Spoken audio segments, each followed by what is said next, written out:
Downs in the back with the back, keep it real like that. Yup. Mic on, ashtray by the laptop. Big talk, tiny room, but the facts pop.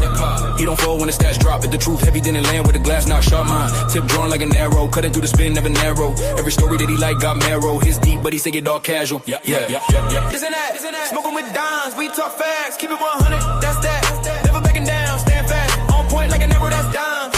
Every ball heavy, sharp lines. This and that, where the real shines. This and that, where the real shines.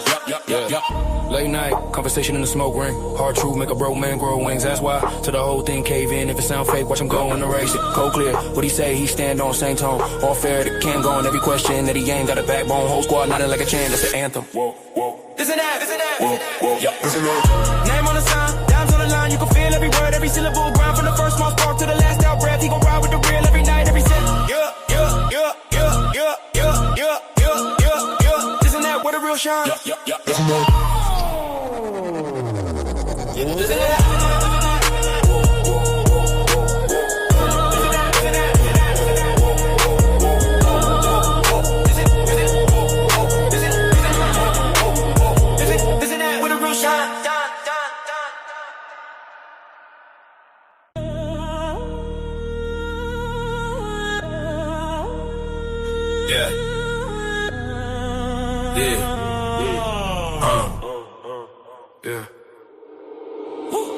Listen that, roll it up, that shot.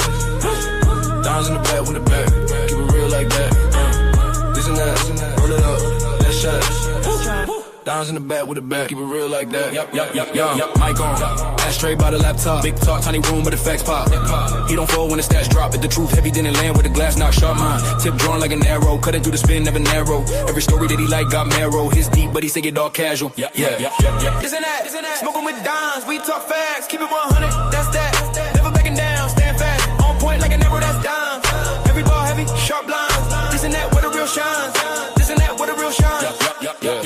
Late night, conversation in the smoke ring. Hard truth, make a bro man grow wings. That's why, to the whole thing cave in. If it sound fake, watch him go and erase it. Cold clear, what he say, he stand on same tone. All fair, the can go on every question that he ain't got a backbone. Whole squad nodding like a chain, that's the anthem. Whoa. This and that. Whoa.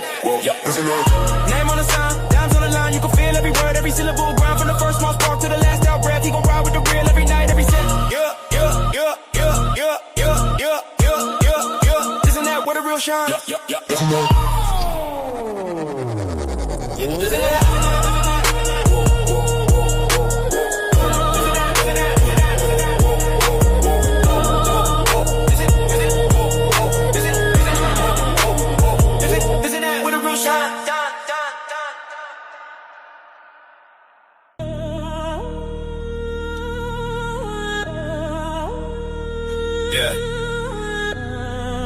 Ladies and gentlemen, we are in the building here tonight with another motherfucking episode of that This and That podcast. We are live with a special guest here tonight. I got the one and only, the Blood Chief himself, Mr. ULW. Ladies and gentlemen, Jackson, the Blood Chief Wright, in the building. What's going on? What's going on, brother? Welcome to the This and That podcast. Yo, it's been a minute. I've been trying to get your ass up in this motherfucker. It's been a few months. Been a few months. Shit. Nah, but welcome. Real shit. Thanks. Shout out to TXT on that PLE tonight. Head-on collision, right? If I'm not mistaken. Yep. Fire W show, brother. Appreciate that. Absolutely. Shout out to you too. You won the fucking main event. Main event, baby. Everybody know what time it is. You know what I'm saying? Say something. Say something crazy. I see you, Kelvin.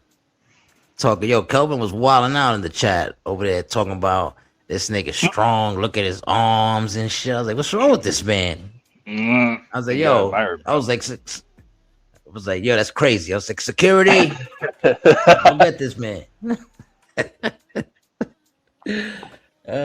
Shit. Shout out to Kelvin, man. I see you. Shout out to A.Jizzle, GW. Too busy with smoking around all them kids over there. All them fucking kids, man. Come on, J Smoke, get it together. Shout out to J Smoke too. Shout out to GW. Global Production CEO. I see you. Shout out to John Wigginton, HPCW. Shout out to Todd the Villain Wilson. I see you, boy. Someone like him in here. Oh shit. Yeah, he's in the chat. I mean, if you want, I could bring him into the studio too. Hell no! Last time you was on your shit, wasn't he snoring? Oh yeah, that's true. That nigga fell out. He was talking about. I asked him who's his favorite wrestler. This motherfucker said a Sting, Vampiro, and then all you hear was. I was like, oh, this nigga here. He puts himself to sleep. That's crazy. That's crazy how you can fall asleep like that. That's what you call that? Epilepsy, some shit like that. Yeah, something like that. Yeah. Shout out to you, Hawaii made me. Shout out to David fucking Pope. What's up, boy? It's been a while seeing your ass around. We were talking about you last night, how you were a bum. Nah, I'm fucking around. We're talking good shit about you. Big Time said he has a dream match, paying attention for you. So shout out to you. Shout out to everybody pulling up. I'm letting y'all come in little by little before I start asking them these questions. But before we start the questions and shit, let us know how you doing and how you been. Good. Just working a lot, bro. Honestly, it's working a lot. Bought a new house recently, so trying to put that shit together. Trying to get UOW to be where I want it to be. I feel like there's these periods where it goes from everybody's active, everybody's great, we're doing good, and then there's a little dive where activity's a little less and whatnot. But just trying to work on it, make it better. Yeah, it works like that. And sometimes like as a showrunner and owner and shit, it's a little rough with the schedule and shit too. So. Oh, yeah, absolutely. Since I got a new house, I got a new job, and so I had to change up my schedule for a little bit. So my normal streaming time changed, and then it changed back, and then now it's just trying to find a good time to stream between real shit and whatnot. That's facts. Respect that. So let's start it. Ladies and gentlemen, we got Jackson Wright. So tell everybody who don't know, because obviously everybody knows you in the chat right now, but for those that are going to listen later on or new here, tell us where you're from and where you reside currently. Born and raised in Southern California. Now I'm up in Washington State, Vancouver. Okay. West Coast person. I've always been a West Coast boy. West Coast, baby. Let's go. I like it. I swear, majority of these fuckers in these E-Feds are all East Coast. And anybody that fucks with like you, whether it be Tone, whether it be Hitman, everybody's like 3 hours ahead of me. And I'm like, well, shit. And so y'all stream at whatever, noon your time. I'm like, motherfucker, it's 9 a.m. I'm like, fuck. Yeah, I told Hitman about that too. I'm like, yo, why you streaming at fucking noon? Like, nigga, I'm just waking up. Like, I work nights. You know what I'm saying? Yeah, no, I work nights too. So I work 7 p.m. to 7 a.m. And so 7 a.m. my time is 10 a.m. your guys' time. Y'all go live in 2 hours. I'm like, I'll be there for a little bit, but I'm gonna fall asleep probably.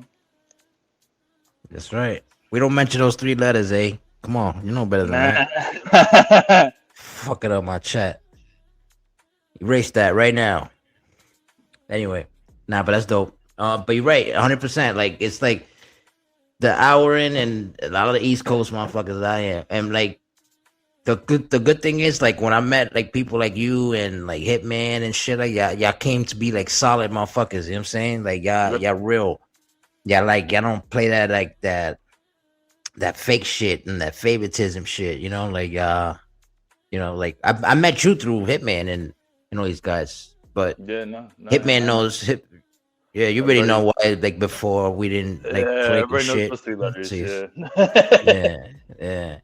That's like that. That was. Tell you the truth, that's when everything was getting started. That was like around the 22 time, right? So everything was getting started around that time. So there was a lot of like everybody was whoever you was with and whoever you was repping. Like you're gonna go hard for that crew. You know what I'm saying? So I get it. You know what I mean? But in reality, I'm glad that.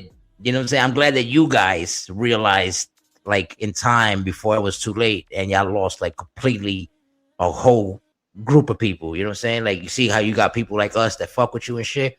Like, yeah. if you would have kept on fucking with those clowns over there, like it could have been a possibility that you probably wouldn't made friends on this, like on this type of side of the end. You know what I mean? Yeah. Like, I know Mikey kind of mentioned it briefly on his podcast with you. And I'm not going to go too far into it because that's a messy ass story. But I was, out of all the 3-letter admins over there back then, I was the first one to say, "No, I ain't doing this shit no more. I'm out." yeah, And then Tessio, Tone, Rel, all shortly followed. yeah. Shout out to King Reels, right? King Reels, whatever. King of Rel Rels. Games. Yep. King of Real Games. Yeah, shout out to him. I fuck with him too. If you wanna elaborate on what was the problem that made y'all like split, or y'all like fuck that? I'll elaborate a little bit. I won't go into too much because that's a long ass story. I mean, I started after Tone, after Tessio, after Rel, so they're already kind of admin over there, and I know Alpha was over there, Vega was over there. I know Alpha was, but Alpha was doing was making arenas and logos and shit, right? Shit and logos over there, and then I don't know full details of what happened, but Alpha left, and then Vega dropped that pipe bomb. And at the time, I was brand new to this shit. I didn't know what was going on, nor was I really paying too much attention to it either. I mean, trust me. I got into it because I literally posted on one of the 2K groups on Facebook. I just posted my character, and then Tessio hit me up and goes, "Yo, I grabbed your character for one of my shows. He's doing great. If you want to come check it out, join in, you know." And he explained it to me, and I did half-ass it for probably the first month or so. I kind of watched it and I was like, "Oh, this is kind of cool." And then I got into it more. And then eventually I was just making random logos and arenas, and Jag asked me if I would do it for KCW, and I was like, "Yeah, sure, why not?" So I did that shit. Let's just say a lot of us had to teach the owner over there how to stream, how to run a Twitch, how to do a lot of things. Of course. I trust me. I know. We spotted that from the jump. He was like, that's what the only reason that we were like fucking with y'all, because you guys were like defending the dude and defending the group, which is it's normal because if somebody comes at ULW, you're gonna you're gonna have your people and everybody defend, of course, obvious. Right. But the thing is, like, y'all didn't know what type of person y'all were dealing with, like what type of like cornball y'all were like involved in. Shit, I mean, at the time, like CJ Frost was around. He was running DPW or whatever it was at the time. Dragon Pro shit. Right, and like CJ, he cool, and then I was like, all right, this guy's cool, yada yada yada. And it all came to a head one time when we were supposed to run a show, and somebody left the company, like real life shit, for whatever reason. And then out of nowhere, which wasn't supposed to be part of the show, there was no reason why. Then the owner was streaming his pay-per-views on YouTube, even though because he didn't know how to run Twitch. Of course. And some shit went down on the live show that wasn't supposed to happen. Somebody came back and cashed in this briefcase that no one knew about. There was no briefcase. And then he's like, "No, this is my show. This is my company. You guys run it the way I wanted to run it." And then at literally the moment he said that, and I said, "No, I'm not doing that. Yeah. I'm out." Yep. This is shit. I ain't fucking with it. Yeah, I get it. Because that's the main thing that we all go by. Like, that's what makes it fun. Not putting people over and not picking favorites and shit like that. What makes it fun is letting 2K decide. You know what I mean? Like, that's the right.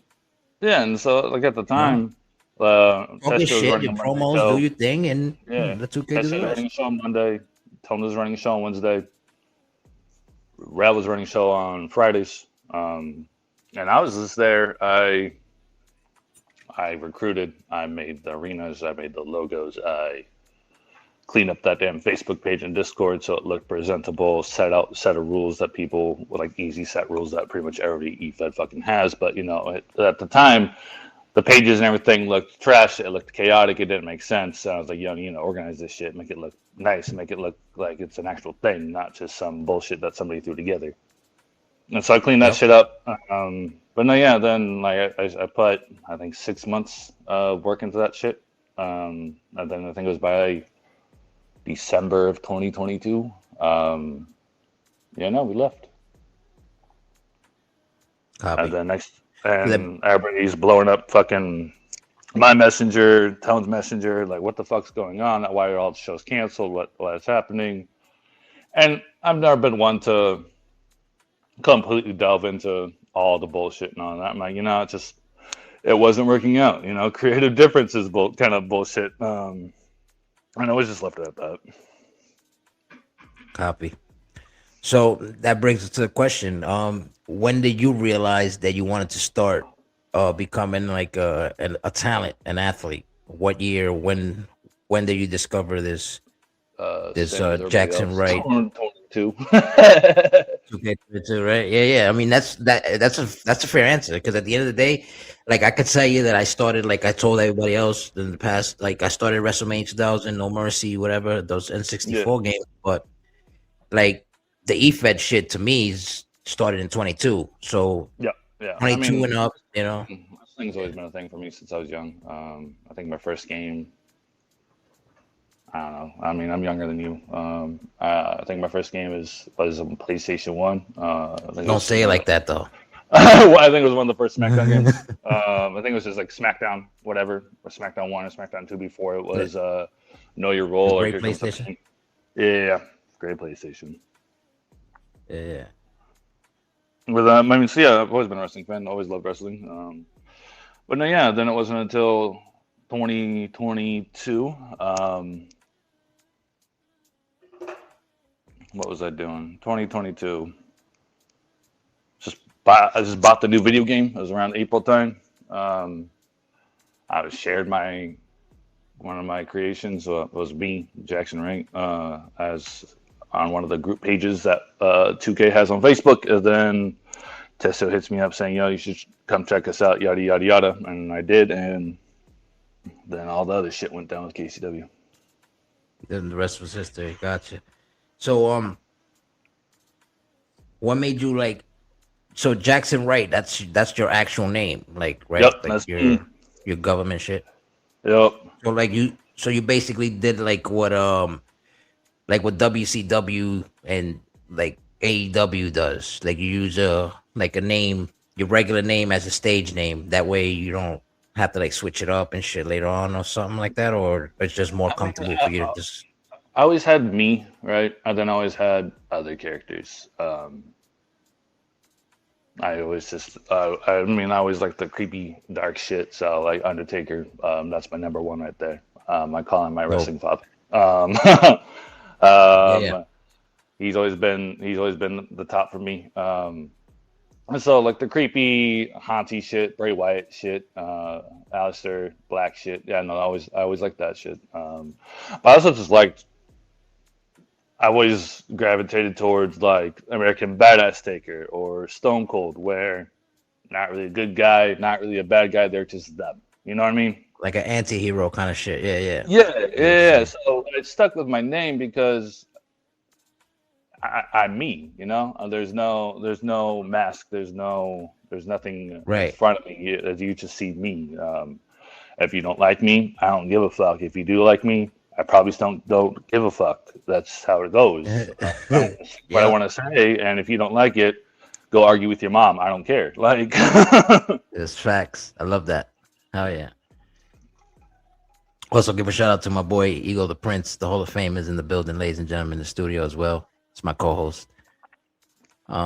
You, nice to meet you. I was gonna say I like this guy already. I'm just walking in. I like the way he talking. Nice to meet you. Yeah, that's how you're supposed to. That's how you're supposed to talk. I like that. You staying true to yourself. That's dope. So, because I have questions like as you as your core, and then you as the owner, because it's the same person.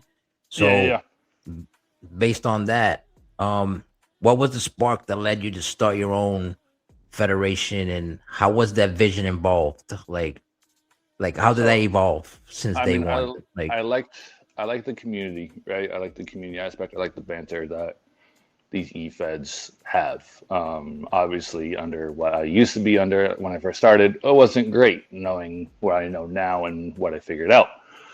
But other than that, I liked the camaraderie. I like the interaction and the shit talking that at the end of the day, doesn't really mean shit. Y'all just having fun.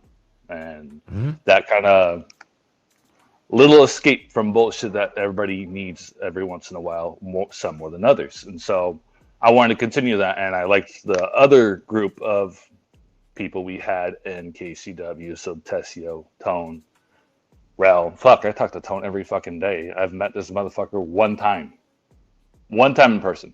Yeah. And somehow I talk to him every day. He probably knows more about me than almost anybody except maybe Emily. Like, Yeah, yeah. Of um, course, of course.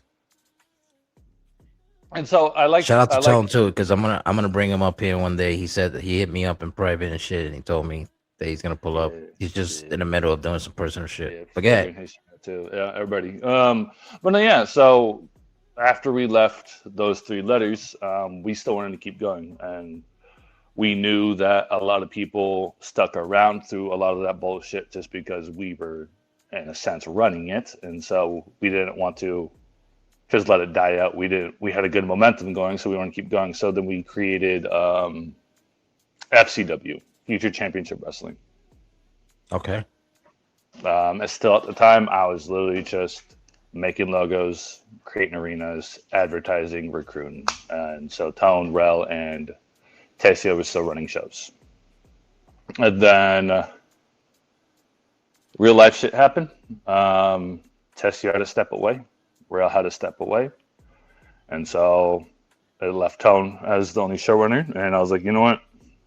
Let me just kind of try this shit out. Let me just see if I can keep this shit going.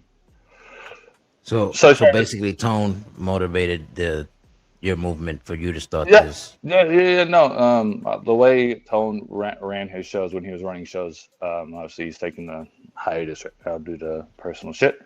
But the way Tone ran his shows, the interaction he had in the chats and how the shit was popping. It was great. And so I was like, yeah, let's try this shit. Let's keep this shit going. And so I kind of took over what he called, it was Monday Night Lockdowns. That's what Tisha's show was at the time. So I kind of just took over that, ran the shows, got a good thing going for a while, and then eventually the real life shit became more prominent, and so FCW kind of shut down. We took, I think, a 2 month hiatus, and then that's when me and Tone opened up UOW. So how long you could say that the FCW FCW lasted, ran like in total? from mid 2022 to the end of 2023. So about a year and a half. Copy. All right, that's yeah, that's fair. And so then me and Yeah, Tom have been running UOW since about 24. gotcha. We've Shout had out, some shout out to other you and Tom. showrunners that came, and then everybody has real life shit happening, so they stopped, and so then Like real life shit like happened prime with Tone. time. So right now, I'm the only one running UOW right now, and so that's also been a slight struggle. Trying to run 2 or 3 shows. I think last time I looked, there's about 92 roster members. At the time, there was 3 shows and 21 championships. I just cut it down to 2 shows and 15 championships because I was like, yo, this is way too much for one person to run right now, especially with working 3 to 4 overnights a week. I'm like, I can't do that. Yep. And so, yeah, so right now I kind of cut it down. Trying to figure out next move right now, honestly. I generally just stream on Mondays and Wednesdays now. And I sneak a pay-per-view in there usually once a month. That's fair. Whole pay-per-view once a month. I mean, that's how usually everybody usually does it, unless you want to be like a fucking like a fiend, like fucking uh like these douchebags, ASW. Uh, They fucking dropping a pay-per-view every 2 weeks, kind of shit. a couple months Nah, I ago, like that though. I Shout did out to two pay per views in 1 month, and like that, my brain after working and doing all that, I'm like, that shit's a lot. hell yeah. Cause I this is know. that I guy. remember that. Yes, yeah, fuck. I know that one time. Like when y'all were doing the whole, the collabo shit. That seven. You had because your show is ULW what Clash Bash at the Beach. What's your show called? No, mine is Carnage in the Castle, and then Carnage in the Castle. I'm also running Tone Show right now, right at the beach. What is the Riot at the meaning of Beach. the That's what I meant. abbreviations? Like with the ULW, letters. upper ULW. level wrestling. Just Mhm. taking your skills, taking wrestling, taking that to the next level, the upper level. Upper It's kind of level, y'all. it's kind of in a way a cheap hit at where we came from. Um, we left that bullshit and we went up a level. You know what I mean? Facts. And when you guys transferred over from the FCW to ULW, like you kept the same community or you had to rebuild from Yeah, I mean scratch again we've during had our time? day ones. Like I knew Hitman since then. I know Hitman took a little hiatus from some of our leagues, mostly due to who we were with. And then eventually came back around saying, then like Ink Slinger and Shinjo and CJ and Town Brother, the problem one, PJ. He's been around since KCW days, you know. So a lot Yeah. of them stuck around. Obviously, we've seen a lot come and go as well. Yeah. Like what A does. I see how he like sometimes he miss a show and he does like two shows back to back. You guys do the same thing when you guys are like sometimes off track record Oh, and shit like that? my bad. I also forgot Scheduling? Todd. I don't want him to get his feelings hurt. Todd's been around since day one too. Yeah, of course. That's when I think ULW, I think you, I think Akoni, I think Todd. Yo, There's the other one too. PJ. It was Prime. Some shit with a P. I think it was Yeah, Prime. I want to say Prime Time something, but it used to be prime time, and then he's changed it to the problem one. there you go. That's what I meant. Then there you go. So you know exactly what I was talking about. So when I think of like the old Blood Island, I think of you guys and shit. Even though Todd ain't with y'all, and, like in the faction and shit, but I mean, I yeah, always like. Blood Island also had some involvement and whatnot too. It was throughout the years, was through all the shit we were doing too. And Oh yeah, we're gonna get on funny story, you ever heard of the the dumbass game Gang Beasts on Xbox? the what? Have you heard of the dumbass game that's called Gang Beasts on Xbox? Nah, I haven't Alright, played Xbox in a while. I only play this uh, shit. And there's a dumb little game that's on Game Pass, and this was 3 years ago, I think. It's this dumb game where you're some weird character, and your goal is to knock the other character off whatever platform you're on, right? And me and Tone oh, were playing it, and this is so stupid, but we were talking shit so much to these other people, and it's the dumbest game in the world. And before Blood Island was Blood Island, we used to be called Toxic Island. Toxic And, Island. Yeah, yep. I like Blood Island better. And Blood Island's original Toxic Island was formed based off some dumbass free game on Game Pass because me and Tone were high, drunk, late at night, and we said, "Hey, Love let's it. form a faction together." And because we were just being toxic in those fucking chats while doing this dumbass game, and we're like, "Yeah, Toxic Island. That's what we're gonna do now." So Love kind of it. cool how you was able to transfer over, from a Yeah, whole different Yeah. game and like fuck it, let's just keep the momentum. Hell yeah. Hey, that's dope as fuck, bro. I ain't gonna lie to you. yo, A Dot, watch your So, mouth. hell yeah. So, what's been the biggest challenge you faced so far in your career as Jackson Wright? As the wrestler? Yep. Not the owner yet.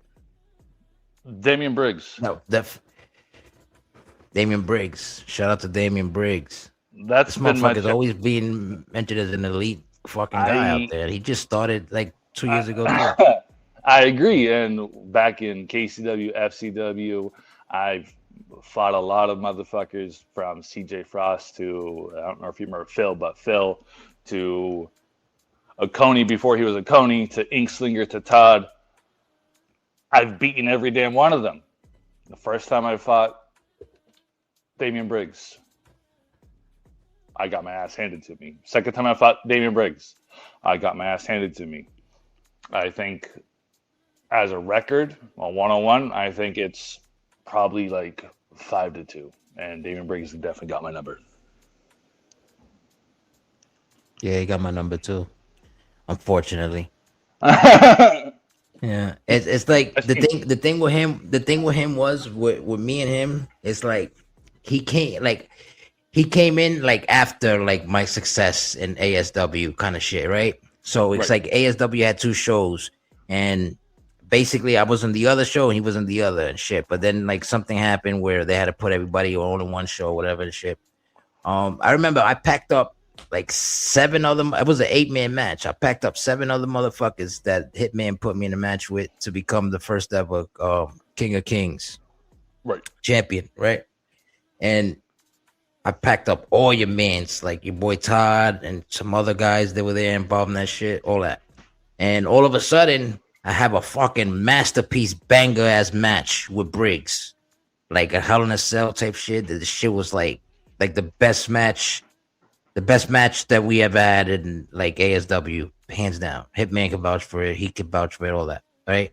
And he wins. Then we run it back later on. This nigga wins again.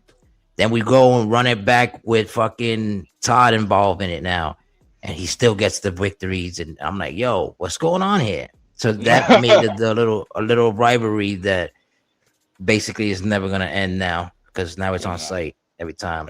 And now I got one. And now it's across every damn EFED too. Anything. Every EFED, yes. Anyone that you're involved in, yeah. Exactly. And not only that, but now that just developed the rivalry between me and Todd the Villain Wilson too. You know what I'm saying? So shout out to Briggs. Also, he's in the studio. You. What up, Briggs? I ain't up here alone. I just came to say, shout out to y'all niggas and ask a few questions as well. But go ahead and do your thing. I'm listening. Yeah. I was asking him what was his toughest challenge he faced so far as a wrestler, and now he answered it. Pretty much answered it. He said it. You heard. And the other is the same question, but as an owner, like as a showrunner. What's been the toughest challenge you faced so far as a showrunner? As a showrunner, keeping people active sometimes, like I don't care about views too much or anything like that. I do the shit for fun, but I want to see people invest. I want to see promos get dropped. I want to see people do backstage attacks. I want to see phenomenal storylines being formed. And all I ask is, if you need help forming the storyline, hit me up. I'll make it play out the show to the best of my ability. And so yeah, I mean, like I said, right now there's we dipped down in UOW. I think part of it's just my inconsistent show running because my schedule's flip-flopping around a little bit. Me being the only showrunner right now, and just trying to keep people active. I think that's the biggest struggle sometimes. Yeah, knowing that too, the real life first shit too, but that's beyond the point. Yeah, right. But speaking on that, right? To keeping the people active, you're not in for views and all that. That's dope. That's actually the right concept of shit. You based on storytelling, or you're based on just trying to give people what they want kind of shit? Like, for example, I come into your show, I don't drop promos, I don't do none of that, and then I'd be like, oh, I want to fight this guy, I want to fight that guy. Not that I do that myself personally, because I drop Right. promos and I actually do what I do, but I'm saying like people that do that, like they come in and be like, nah, I don't, they really never drop promos. They're hardly even active, but when they do pop up on your show, they always want to be in a fight or they always want to do something and fight somebody, and they want to fight like a big name like Todd Wilson or a Coney or like you or Briggs or something like Right. that. If I can make it make sense, then yeah, I'll absolutely do it. If I can make a story behind it, I'll do it. I always tell people in UOW, at least, the more active you are, the more likely you are to be booked. You know what I mean? If you're silent, if you like, I don't need you to always drop promos, but at least be in the streams and say what's up. That's all I care about. You know what I mean? Yeah, of course. Talk your Just shit, support. interact. Support. Yeah, Yeah. talk your shit. You don't have to drop a phenomenal promo or anything like that. I don't but at least be a little active and you'll get a spot. And so there are a couple of people in EOW who randomly pop up and be like, "Yeah, I want to fight." And be like, "Okay, let me see what I can try to put together." But eventually, when they do the same thing over and over and over again, and they pop up once in a blue moon and say, "Hey, I want to fight this person," I'm less likely to do it if you're not going to even be around to A, see it, or B, kind of play off of it. You know what I mean? Copy. You guys want to rebound off that question? Briggs, Ego? Oh, no, my bad. Go ahead. I was doing something real quick. I didn't even hear, but go ahead. Well, you already answered It's it. my I'm fault. just saying if y'all want to rebound it. I'm saying the question I asked him was like, how would you describe what's the biggest challenges that he faced so far as a wrestler? He really answered that, and I asked him as a company showrunner what's been the biggest, challenge, and I asked him to give me an example between these two examples, which was making it a storyline, make it make sense, or just randomly putting niggas in there because they be like, yo, I want to fight. You know what I'm saying? And they never really active, or sometimes they are or not. I think for me personally, like last season wasn't so bad. I get into my mood to where I get to a point where I'm like, fuck this shit. You know what I mean? Because a lot of this shit can just takes time, a lot of time for you. Yeah. And my patience is real short. I always told people when they came to doing this shit, I don't have the dedication like a lot of people do. Like I know some guys who consistently run a show weekly, like they were doing. You run a show weekly, 2 times, 3 times a week and shit like that. I can't do it. I get caught up in so much other shit. I'm getting better with it, but I think the problem that I'm also having now is booking, because we have them allowing us 200 spots is great. But at the same time, you get more personalities in your fed, and everybody wants to be on the show. And it's hard to book a lot of people on your show without doing a bunch of multi-man matches and shit like that. So that would be That's the really thing the for issue. me. Yeah, It's about having people to want one-on-one matches when there's 200 people on the roster. Right. That's exactly. the Crazy. problem. Yeah, that is It's crazy. only, even if you put the whole match card, that's only 14 matches. Not everybody's gonna be able to fight. That's 14 on a PLE. A regular Yeah, show is that's just what I'm 9 saying. match. Yeah, a regular show is just 9 matches, Yep. and everybody want to be on the show weekly. Yeah, It's too many crazy. people for one-on-one matches. Mm-hmm. How do you go now that he said that? How do you go about booking matches, like considering it's like that? Since you got maybe 100 and something people, because now we have 200 spaces, but you definitely have like 200 something people. And now you got to remember too, you got to update motherfuckers when they want to update. Luckily, you guys have like rules set where you're like, oh, I only update once a month kind of shit or something like that. Well, I mean, yeah. So that rule came about early on in like FCW, KCW days, because some people update more than they change their draws. Like it's crazy. I was guilty for that in 22 and 23. Like I swear, every other day, there's some. Oh, I have a new update. I'm like, yo, like you just did it. What the fuck? And so that's why we put that rule out. It's just because we'll open up a window of time, and during the time, I already throws the update up. I'll grab them, and then we'll roll that for another month. Because everybody's got real life going on, right? I got a full-time job. I work overnights. I have a life. And so Yeah, I 100%. can't constantly You be got a in the girl, game. you That makes gotta someone maintain. right. I Also Mhm. can't believe constantly some people should give their character time to build momentum. right, You're not because gonna build it in someone a who's been week. around It in the might take a game month. someone's been around the game, they have different stats. Their stats build up. They get those certain perks in the universe mode and whatnot.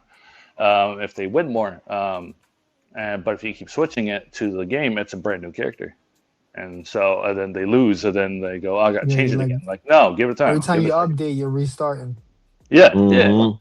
And so I don't have time to hop on the game every day and grab someone's new update.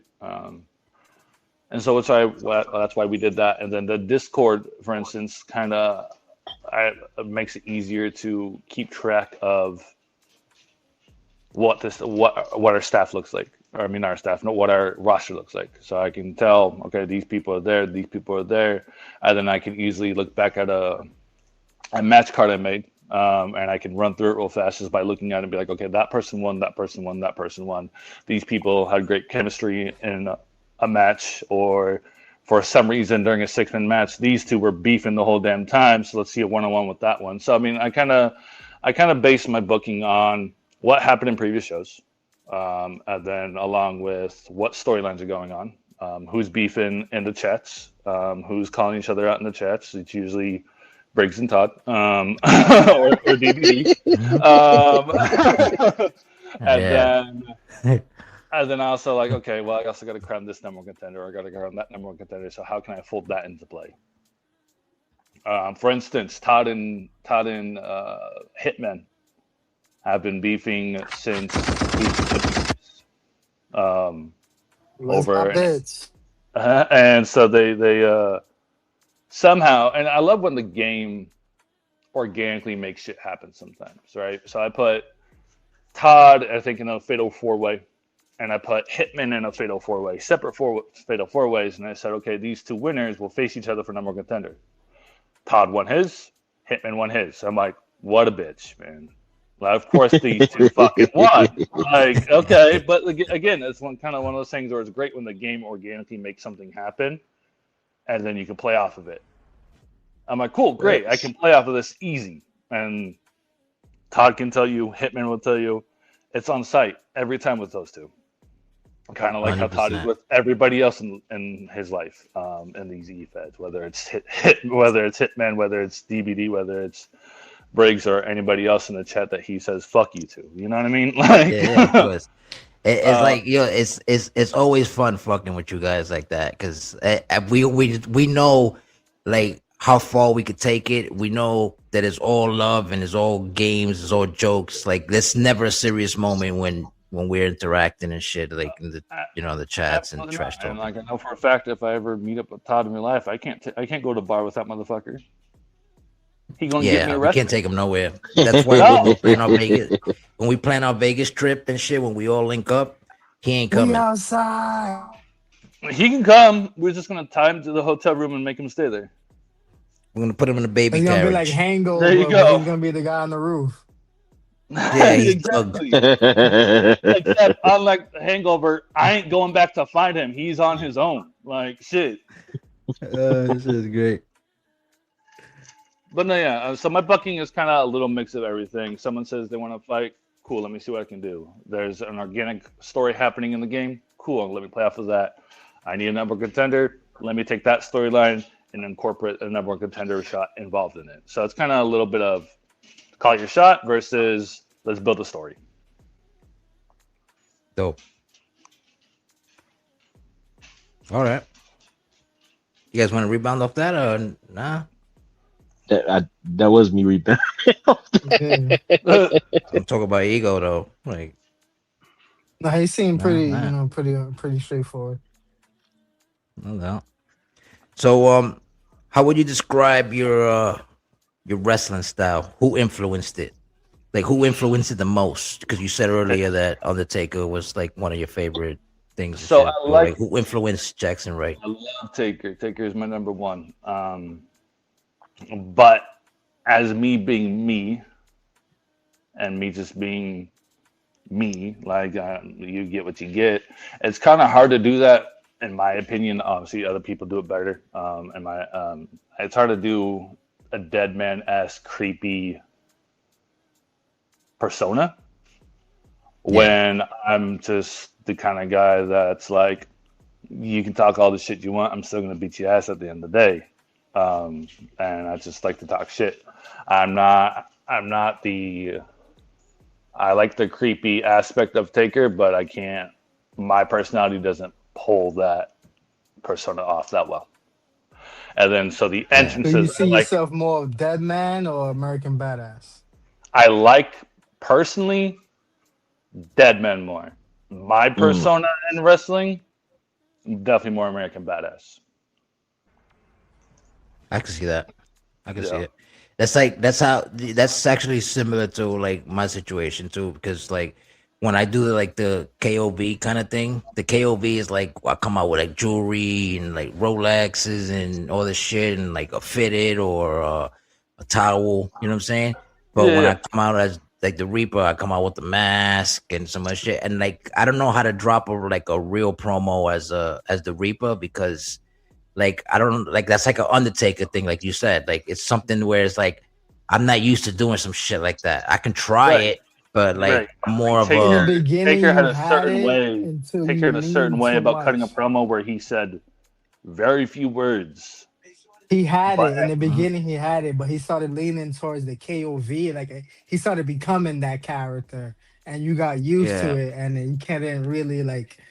You got to either blend it or you can't use them both at the same time. So you got to find the middle ground. You haven't found it yet. Right.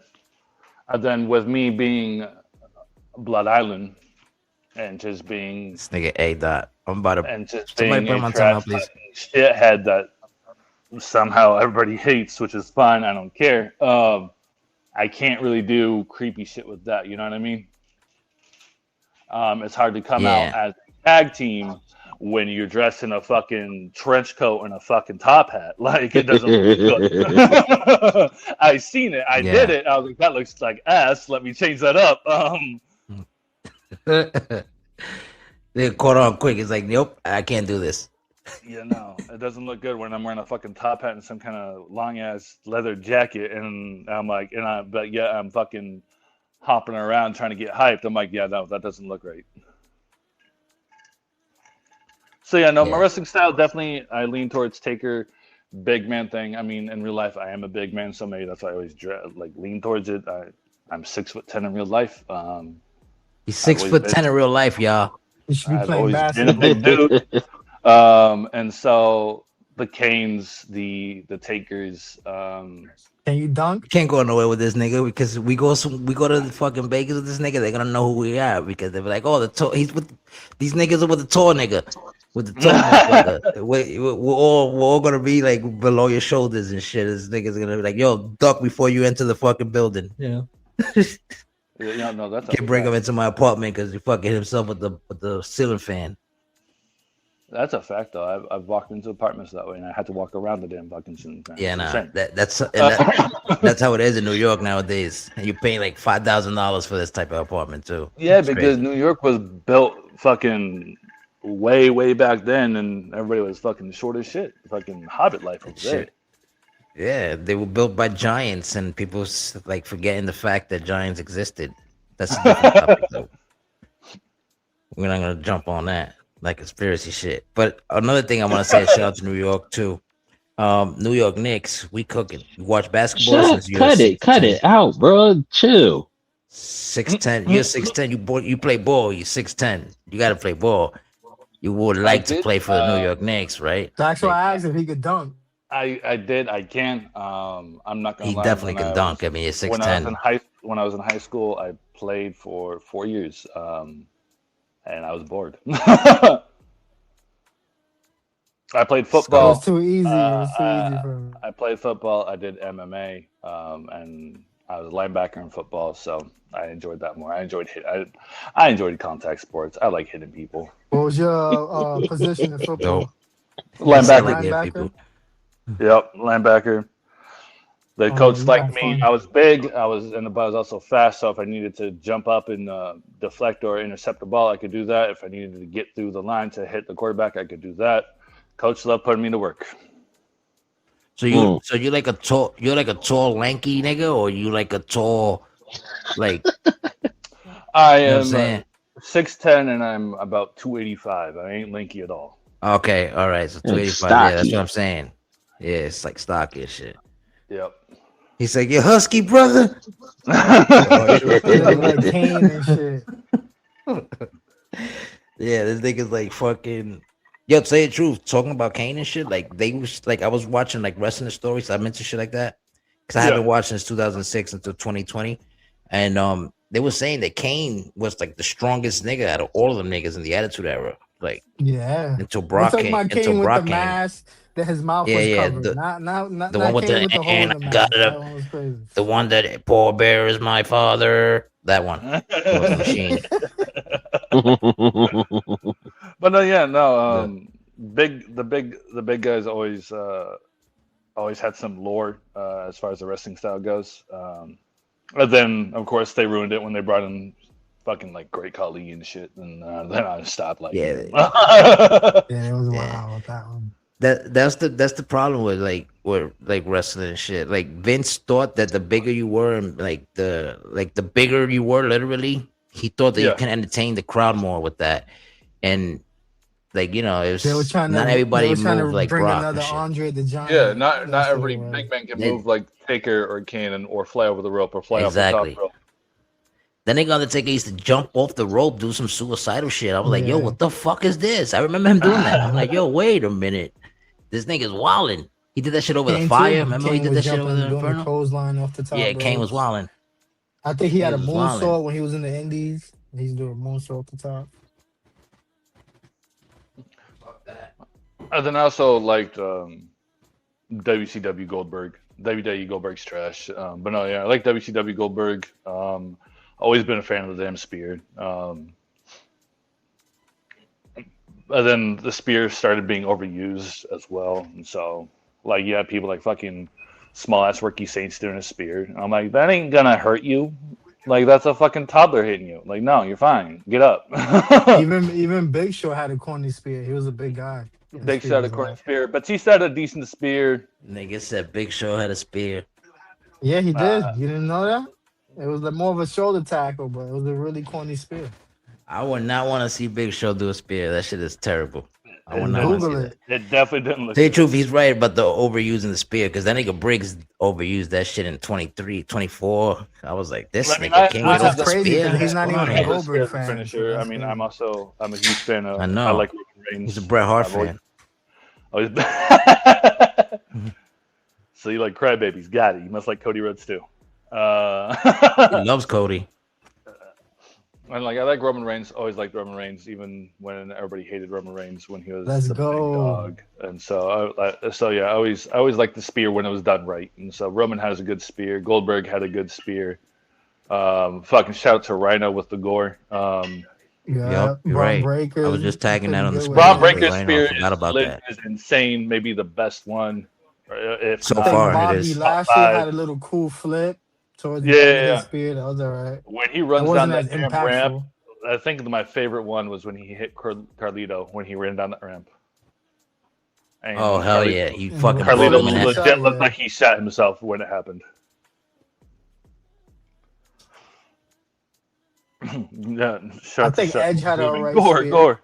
Yeah, Edge's spear was decent. Shout out to that spear off the ladder to Edge hanging there. That was always going to be a top spot. Batista's spear was a little weird. It didn't look like he had that much momentum ever going into it. Same with Big Show. I think it was just because he was too big, and it was more like him just pushing you out the way. Right, and like Big Show kind of just threw his big ass shoulder at you, and that was pretty much about it. But then you have people like I never liked the big wrestlers like that. But I mean, yeah, like like if you look at Roman and you look at Goldberg and you look at Braun Breaker, right? They're all football players. They're all defensive linemen. They knew how to hit somebody with their shoulder. And then you have people like Big Show doing it or whoever, and it looks different. Then they just seen it done, and they're like, "Let me try it." Right, they didn't perfect the move. They just threw a kick, but they didn't throw a perfected kick. You know what I'm saying? You guys are mentioning Goldberg too much. Like Goldberg wasn't trash. Goldberg was terrible. Yo, Goldberg don't got hate, bro. outschooled. Don't Nigga, you he got a got spear out. in your move set? You I shouldn't even be do. talking like that. I mean, okay, if we're being perfectly honest, I mean, you look at half the wrestlers that were great and big, right? They didn't have great William Regal actual sunned him. wrestling. Yeah, but they Because didn't have William great Regal was a great wrestler, wrestling ability. actual And then you wrestler. have people like William Regal or Jim Ross was a talent relation dude for a while who signed people. They ain't just looking at, especially at the time, they weren't just looking at wrestling ability. They were looking at who has the persona, who has that factor, who has that thing that can get the crowd going. And you have a big man like Goldberg who's going to take down everybody. Back then, that's an easy, cheap way to get somebody behind them. Now, I feel like the wrestling community has evolved in a way where that doesn't work anymore. You can't just have No, you're somebody right. squash Because now 100 you got to do people. everything. You got to be able to be nice on the Yeah, mic. You got to jump out the Right, ring. They want everything now. right. Like yeah, they Roman, want Roman's all that. he's a decent. I'm not going to say he's a good wrestler, but he's a decent wrestler. But at the time when he's big dog, he sucked on the mic. He was He absolute was shit. terrible. Yeah, he's terrible. But He's then terrible. he took a little more time. He became the tribal chief or head of the table, and then he was cooking motherfuckers on that mic. I think he took what the John Cena's and whatever did, and I think maybe they gave him a little more free reign on what he could say because you could definitely tell back then I do believe that. Roman was Wait, saying I think whatever I the fuck Vince told him to say. Yeah, I do what? believe Yeah, you were no. limited to This what you was able to say back in the day. you're always limited in WWE. That's the thing. Right. Like We're what talking they about did with like PG Roman. era. No, no. What they did with Roman was what Roman really originally got his when he was over, even if he was a heel, was when the bloodline shit started. You know what I'm Hmm. saying? Like when his father and his uncle gave him the Ulafala, that's Yeah. when officially everything became like all right now because he didn't have to say much on the mic. All he had to say Right. was acknowledge me, and everybody was already like, And oh you shit. had somebody as great as Paul Heyman doing all the talking for you. Exactly. Paul Heyman was doing all the talking. He did that Shout with out to Brock his whole Paul. career. That's why. Yeah, That's Brock. Paul Heyman is Brock doesn't goaded know for how to cut that. a good promo. Brock just says what the fuck he wants to say. It may not sound great all the time, but you know he's gonna beat your ass later. But then he has Because you Paul know what it is Heyman with Brock. as The the thing with Brock mouthpiece. Lesnar, the thing with Brock Lesnar to me, and this is weird because usually like the most dangerous looking motherfuckers that are like brolic and big and huge and shit like that, like pause. But those motherfuckers, they have the shittiest voice, like Mike Tyson, Brock Lesnar. Like Brock Yeah, Lesnar's voice does not match his body. Mike Tyson's voice does not match his body. You get what I'm saying? Like you look yeah, at these niggas and you're like, nah. You know what I'm saying? You got to think twice on how you're gonna fight this nigga. You know what I'm saying? And right. meanwhile, when they start talking, you're like, I'll beat the shit out this fucking big fucking goofball. You know what I'm saying? But To the bell rings. Lesnar is really about that. To the bell rings, yeah. Everybody got a plan till you get punched in the mouth. Facts. But yeah, so same question for the EFED world though, for like an owner. Yeah. Like what influenced your show style? Like, you know, we had a hardcore ECW attitude era, we had the NWO era shit, you know. I What mean, like inspired your ULW to I grew up. you have because to be honest, like my bad to cut you off, but like Yeah. you got your shit is dope because you guys have like themes for your show. Like your show's theme is like right in the beach, for example. Like right on the beach is like dead ass, like in a beach environment kind of thing. Right. You get what I'm saying? Like Yeah. so that's what I mean. Like so what inspired shit to like make your show like that different and shit? I mean, The style. right at the beach, all credit goes to Tone on that one. You know, Tone is Hawaiian, so beach, island, palm trees, that's his shit. So that's what inspired him to do The that. set was. And then I always liked kind of Viking shit or dragons and you know all that kind of weird shit. And Like so medieval time type shit. yeah, exactly. And so Carnage in the Castle, everybody likes Carnage, right? Especially when you're talking about combat sports. Then Yep. you throw a castle in that, little medieval, some bricks, some hardwood floors, and you're gonna get hurt. And so yeah, that's what Yeah. I came up with that. Oh yeah, like that's because when like Fight Club, like my Fight Club thing is basically I want my shit to look like I book my shit in like a theater or like an underground arena kind of thing, Yeah, and yeah, it's like bloody all over like the crowd. We can have like concrete floors or like cement floors, and like Ada has this theme too, where like sometimes you have like a metal floor like the outside, or you have like a fucking cage outside. Like Briggs has like tonight and Briggs show on this PLE like the floor was like a metal kind of thing, right? Like like titanium, some shit you could say. Like it's different. So like when you DDT somebody on that shit and you see the blood pop, it's like yo, it's believable, right. Yeah. So I mean, no one likes the mats on the outside of the ring. Same with like when Elimination Chamber changed it up and they put the mats on the outside of the ring instead of just the steel. That was stupid in my opinion. I wish they bring back the other one, at least in the game, so I could use it. And then, like, I grew up in Attitude Era, and the best era, by the way, and like ECW shit, and so violence and chaos and shit like that—that's what I want. And so, you never. I don't think I've ran a regular one-on-one match like with disqualification and rope break and blah blah blah blah blah and countouts in UOW like ever. I think one time somebody requested a normal tag match and I said, okay, I'll do it. And that's about it. Yeah. So speaking about to rebound off that, like tag matches, like you know how they got shitty matches in 2K. So 2K is known for having shitty matches like the ladder match. Yep. I mean, I'm not saying that the match itself is shitty because the match, like the name of the match and what the match is supposed to be, it should kill. It should go hard, right? Right. And considering it's 2K, right? It's a fucking game, so you should fucking do shit. Be like, oh my god, he fucking died, but whether he fucking fell off the ladder type shit, right? Except that shit's done in like 30 seconds. It's like 30-second match. Yo, the other days I was watching a fucking ladder match. I forgot what it was. I think it was GW. This fucking guy, it was GW, SGK. This motherfucker goes and climbs the ladder when the bell rings. Like, I guess like they punch each other a couple times and then they grab the ladder, put it in the ring, and these motherfuckers are fighting, and he just climbs the ladder in a couple seconds within the match and just takes the suitcase. I'm like, yo, this is crazy. Yeah, like, the AI is fucking stupid when it comes to ladder matches. They just kind of watch it happen. And I'm like, yo, get the fuck in there, knock him off. Like, yes, yeah. Like, hurry up, get up. That's what be happening when I be in triple threat matches with Todd and Briggs. Like my guy be like laying in the corner, like because I'm a smoker, so I get it. But I be like laying on the corner and fucking Briggs is tapping Todd out or he's pinning him or some shit. I'm like, fuck, man. Like this nigga got my kill. So I hit him with a dime dropper.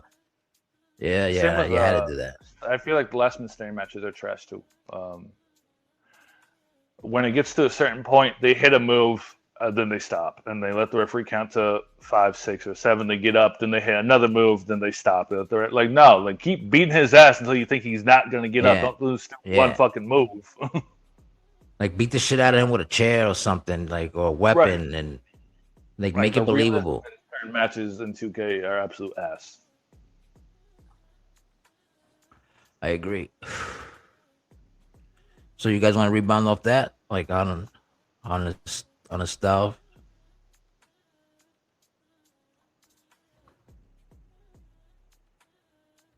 What I wanted to ask is where he got the ideas from for the themes, like where you just come up with like, oh, you want to do a jungle theme or a robotic theme, or is it like how you said, your guy does it for you, the other guy? Oh, theme songs? No, the themes for your arenas and like pay-per-views. I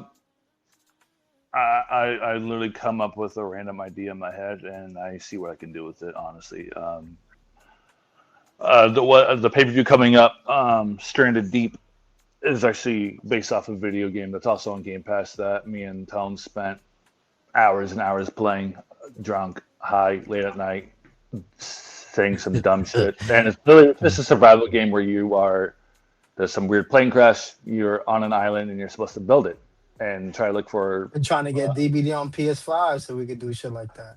And so when the Knicks win the finals, I'll be in PS5. Legit 7. He just said 7 hours. I think it was 3 or 4 o'clock my time. By the time I got off, it's fucking 6, 7 o'clock in the morning. Tone's time by the time we 7 got off. hours is crazy. And Sick literally, bastards. we were and somehow us playing that game turned into, let's make a fucking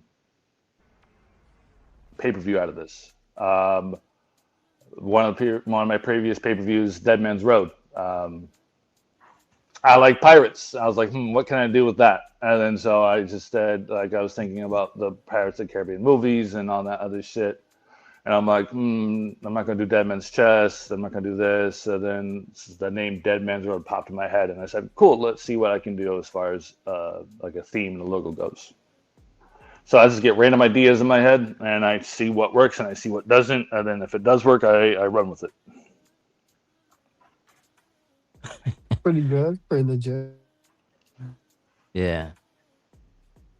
So for this nigga Briggs, why this nigga go quiet? This nigga smoking reefers?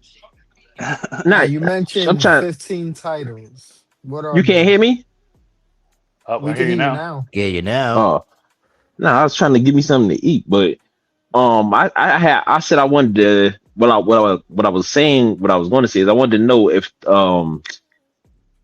besides the whole Hawaiian thing when it came to Riot at the Beach, was Tone also influenced by Bash at the Beach? You know, the whole WCW beach type style shit as well. Tone's a huge ECW fan. So he likes violence. I don't know. He's in the chat, so he can answer that one for you as far as if Bash at the Beach was. I love violence. That one. I think everybody loves violence. This nigga here. Yeah, but Yes, sir.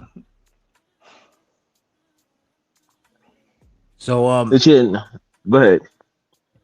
Yeah, if you're gonna like ask I was gonna ask another question. Like I was gonna Yeah, go ahead. Go. Question, but, Go ahead. You good? So these questions that I'm gonna ask you is I'm gonna ask you the first one like as your wrestler, and then I'm gonna ask the same question basically as the company. So every wrestler and every company, but as the wrestler, you have a defining moment. What has been yours so far since you started your career in 22?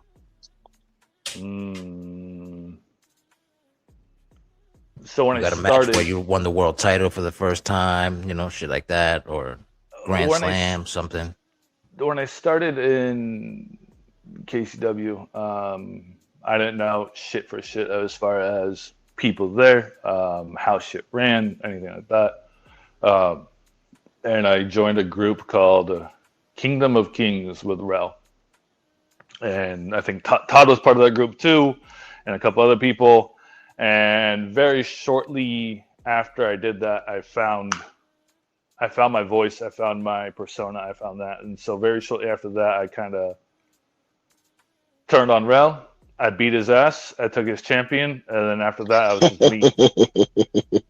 I was just me. And then it was just that ever since then. You made that like a storyline thingy? Yes, in a way. I literally messaged Rel one day and I said, yeah, I ain't into this group anymore. I'm going to leave. And he goes, what? Why? And I said, I just ain't feeling it no more.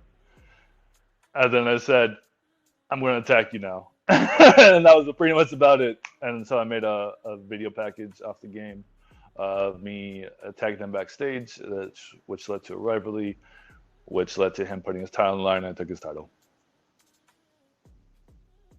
Defining moment. There you go. That was. I had one like similar to that too. Some weird shit. Honestly, I tried forming my own team. I feuded with before Coney was a Coney. He was Tone Island. I feuded with him for a long time. Back in God, he changed to a Coney because Tone Island is terrible. Back in KCW and FCW days, I joined the Venom Club with CJ Frost for a good minute. That shocked everybody. That didn't last long. No, yeah, it's just like I said, I kind of like just doing my own thing. And so if I see an opportunity that, as my character, benefits me, then I'm going to do it. I'm going to fuck with those things. You know what I mean? On it. So same question for like your brand, your shows. What was the defining moment that you were like, yeah, we here now? Like this shit is lit. You know what I mean? Because we all have those moments. You know what I mean? After we left KCW and we opened up FCW, the amount of support, the amount of people that showed up, the first show we had was phenomenal. The interaction was great, and we're like, all right, we're doing something good here. Then I think the first pay per view we had, which we called Aftermath, which is also kind of a cheap plug of like the aftermath of what the fuck just happened in real life, and how we left one place and we're starting up at this place, and yeah, the chat was going crazy. The matches were crazy, and yeah, at that moment we're like, all right, we're doing something right here now, and we can actually run it the right way. Facts. I like that. Because I You remember one time. You keep it real and tell them that the defining moment. You can keep it real and tell them the defining moment of y'all show is after I packed, tied up, and put him in a casket, and then y'all burnt him alive and shit. That was definitely so. As far as my character goes, when I get bored, right? If I ever get bored of something, whether it's a faction I'm in, whether it's a storyline I'm in, I think of something outrageous to get something popping again. And so there was a little lull, I would say, in Blood Island, right? There's a little lull in the storyline of Blood Island. Like, you know, we're a group, but we're just kind of doing our own thing, and we just kept on. But I'm like, I want something more. And sadly, unapologetically, Todd was the victim of that. And it all came about real fast. I was like, wait, they called each other out and they're having a casket match. And I said, you know what? Let's do something with this. And I don't know what was going to happen if Todd didn't lose. I didn't have a plan B. But my brain, I'm like, if Todd loses, we going out there and burning that motherfucking casket. Shit didn't happen. That's fire, though. So regardless, they was going to kill him off. Yeah, that's fire. Nah, that's fire. That's dope. Because funny, two of the biggest moments that I think that they had on there, I was involved in, as far as the one with them burning Todd in the casket, and then the other one where I lost to Coney, and as they were all celebrating, they kicked Ink out and decapitated him and shit like that. And I was like, how come I'm always in the middle of this shit? You weren't there for the first one. The first one was Tessio. Tessio got I wasn't there for that one. Original Blood Island or Toxic at the time was me, PJ, Tone, and Tessio. Todd came in, and shortly after Todd came in, we kicked Tessio out.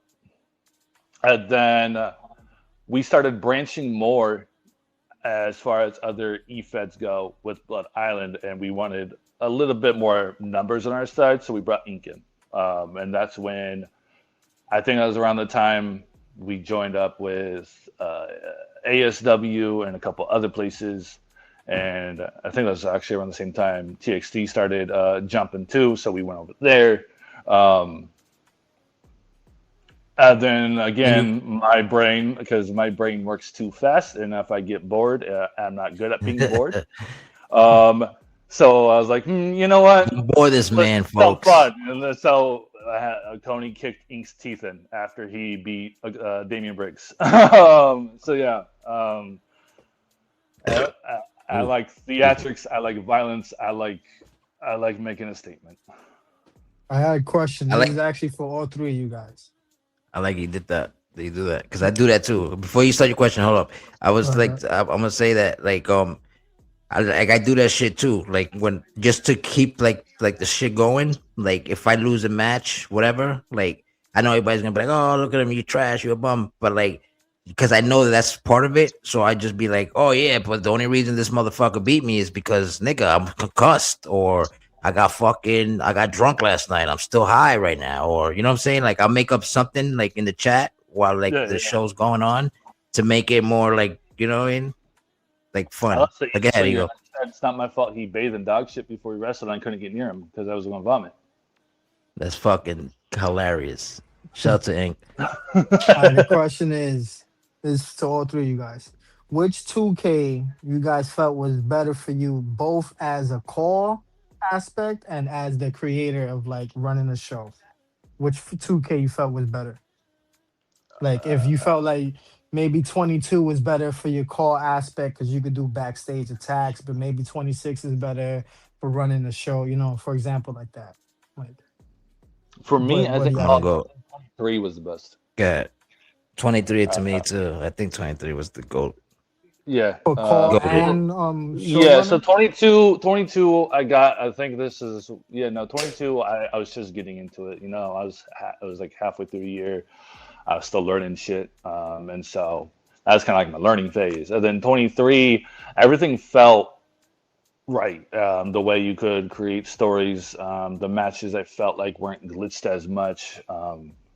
So universe mode was fine. It wasn't fucked up as much. I mean, obviously 2K has always been 2K and will always be 2K, and it's always going to be fuck 2K.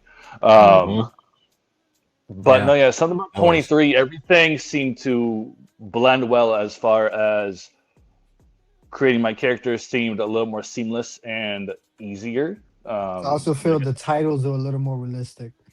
So Yes, just to add that in. yes, I agree too. And then running a show and putting the matches together and how seamlessly they went from one match to another just seemed better. I'm not a video game creator. I don't know what the fuck 2K is doing. It ain't good, but like I appreciate, like, I mean, everybody says fuck 2K, right? But yeah, we all buy this damn game every year, Every year, right? faithfully. Um, And we spend right, $150 on this shit. right, and we Legit. every damn Facts. year when a game crashes or erases or whatever, man, fuck this game. I'm not gonna do this again. And sure as shit, we're doing it again. Yeah, yeah. So I appreciate what they're trying to do. I appreciate the new matches they tried to implement. I appreciate what they want to do, but they're not good at executing it. You know what fucked it up to me? What where they fucked it up starting from last year, from 25, was the island shit. They wanted to do Oh, that so absolutely. bad.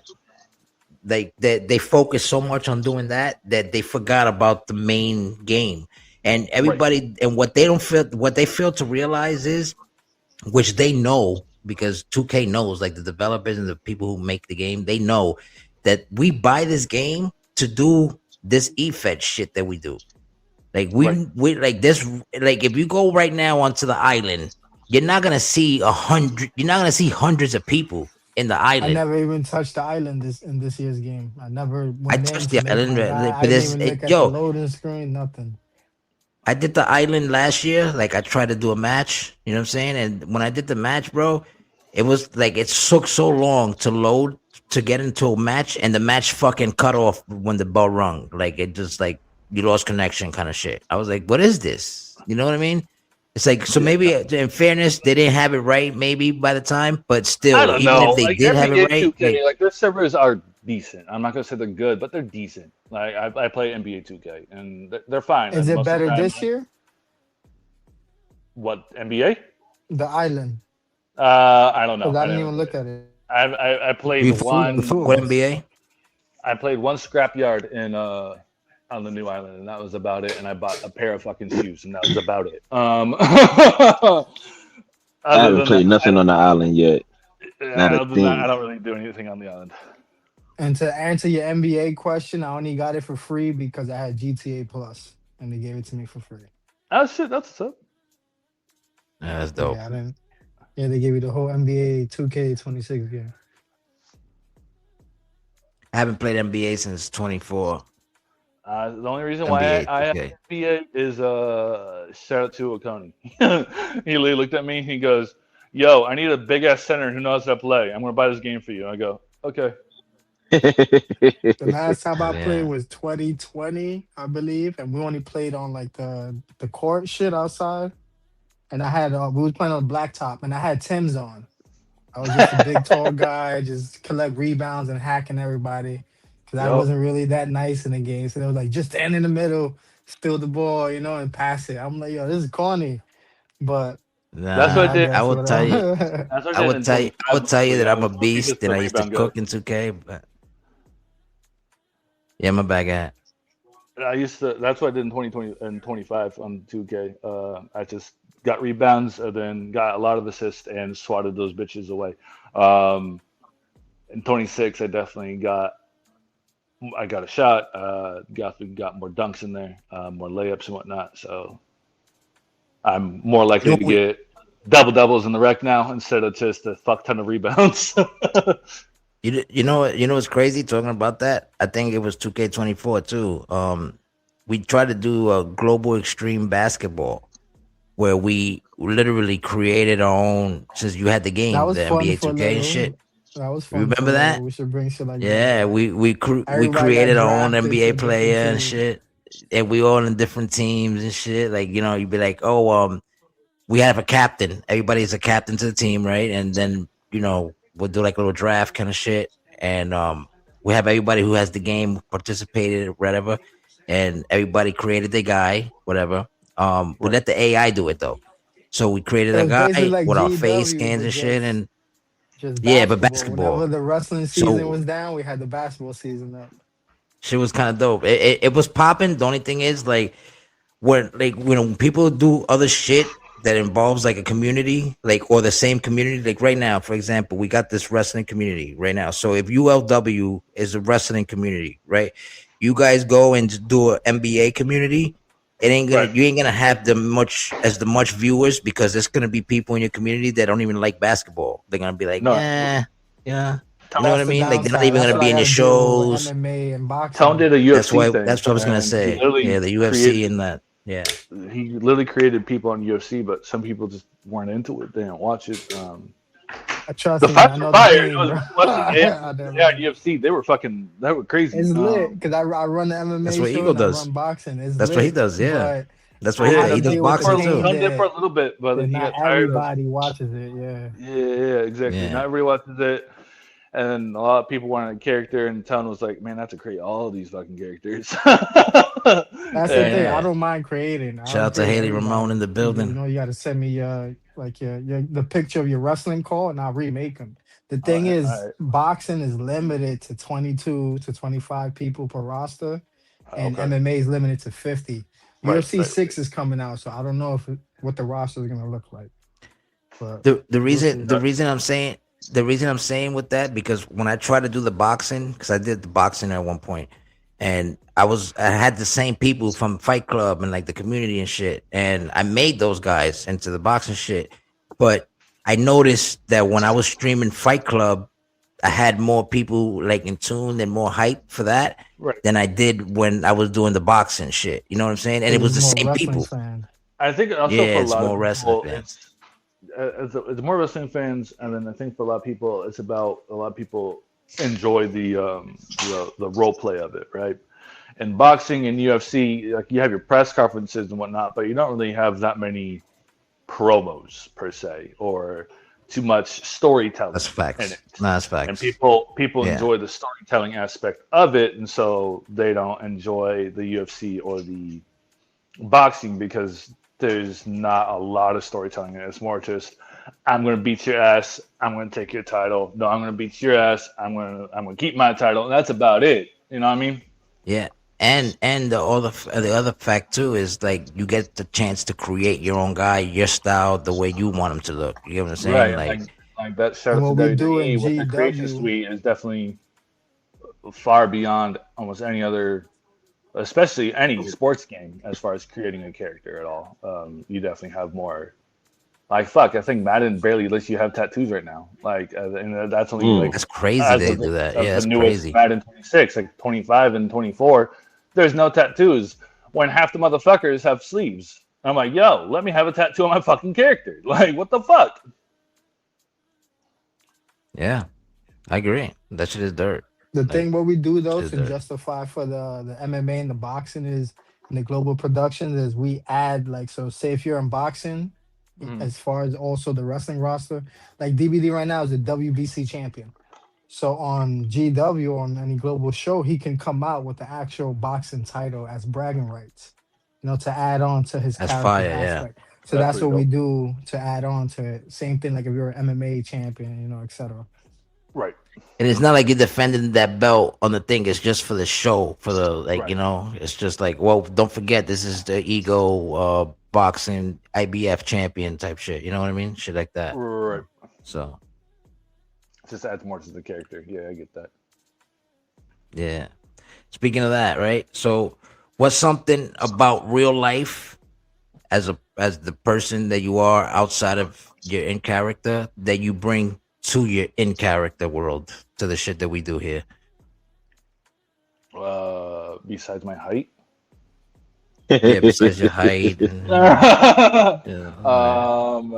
like maybe a trash talk and shit, like Yeah, no. or whatever, you know. If you ask Shaka Brother Gaming, actually, I'm more laid back when I cut promos or when I'm on when I'm doing commentary. I say a lot of out of pocket shit, not on the mic. But no, yeah, I pretty much use that same not give a fuck. I'm gonna say what I want to say. If you don't like it, I don't give a shit attitude. That's just me.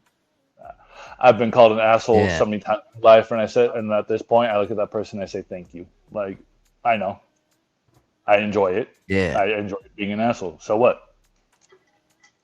I get that because that's me too.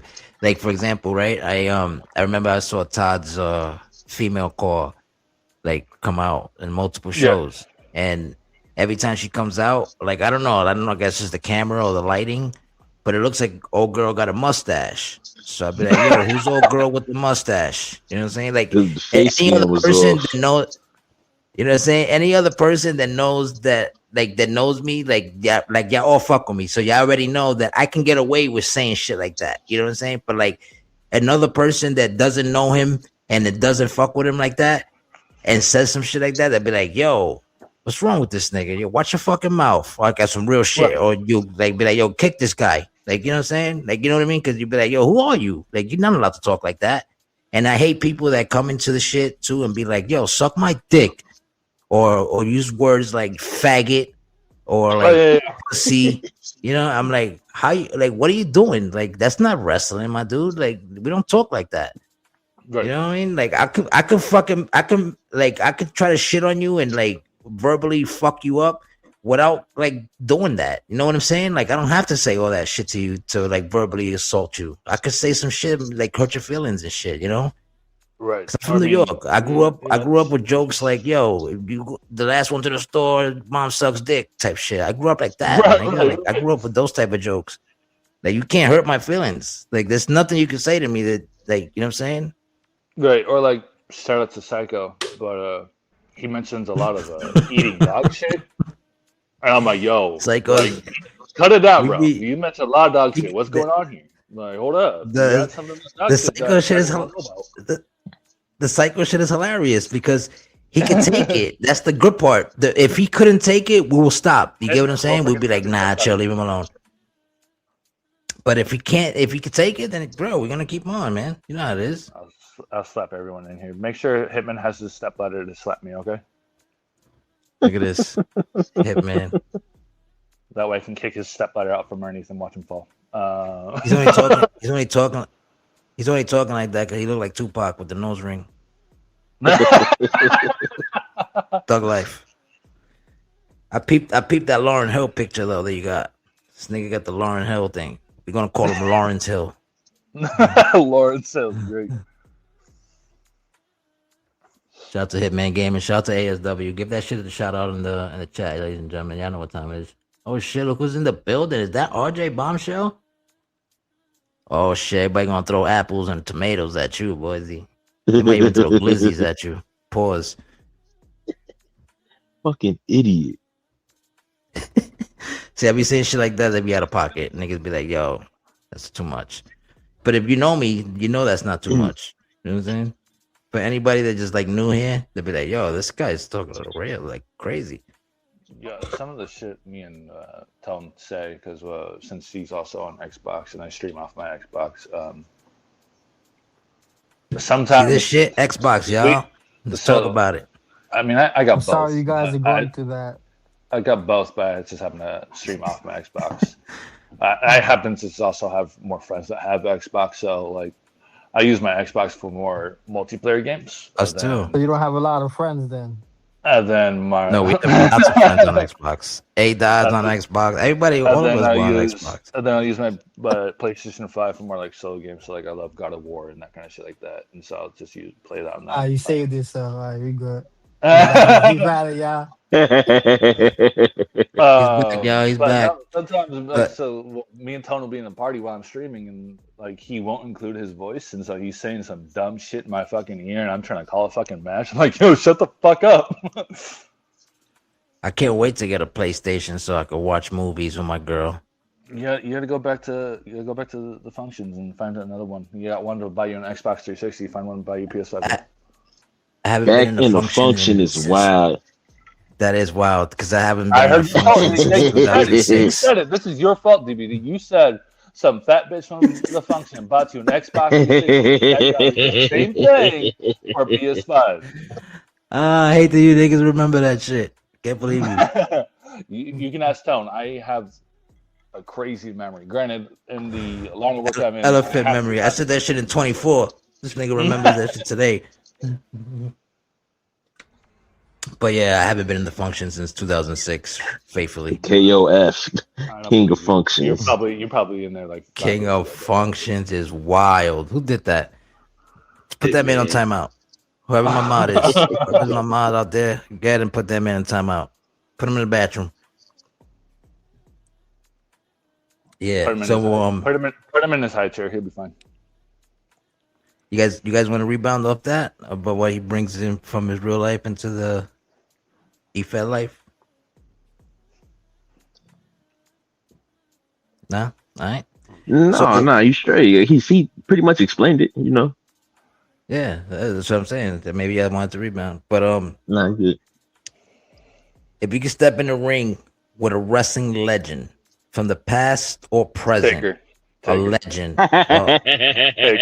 Any day, all day. My answer is always gonna be the same. It's gonna be Taker. Which version? Why Taker?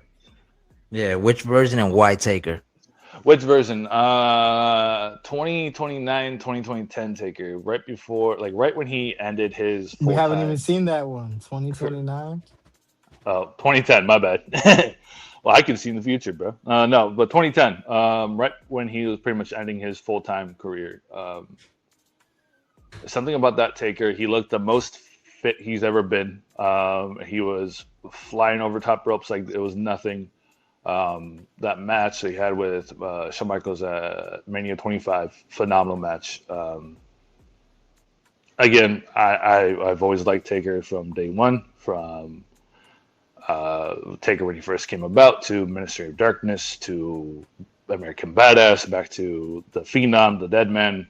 But no, yeah, something about the 2009, 2010 Taker, he just looked his best. Then he decided to show up once a year, which, I mean, all respect to that man. He's had a long ass career, but no, yeah, I like his style. I like his hard hitting. I like how a big man like that can fly over a fucking top rope like it's nothing. Walk on the fucking rope as if he's like a fucking gymnastics person.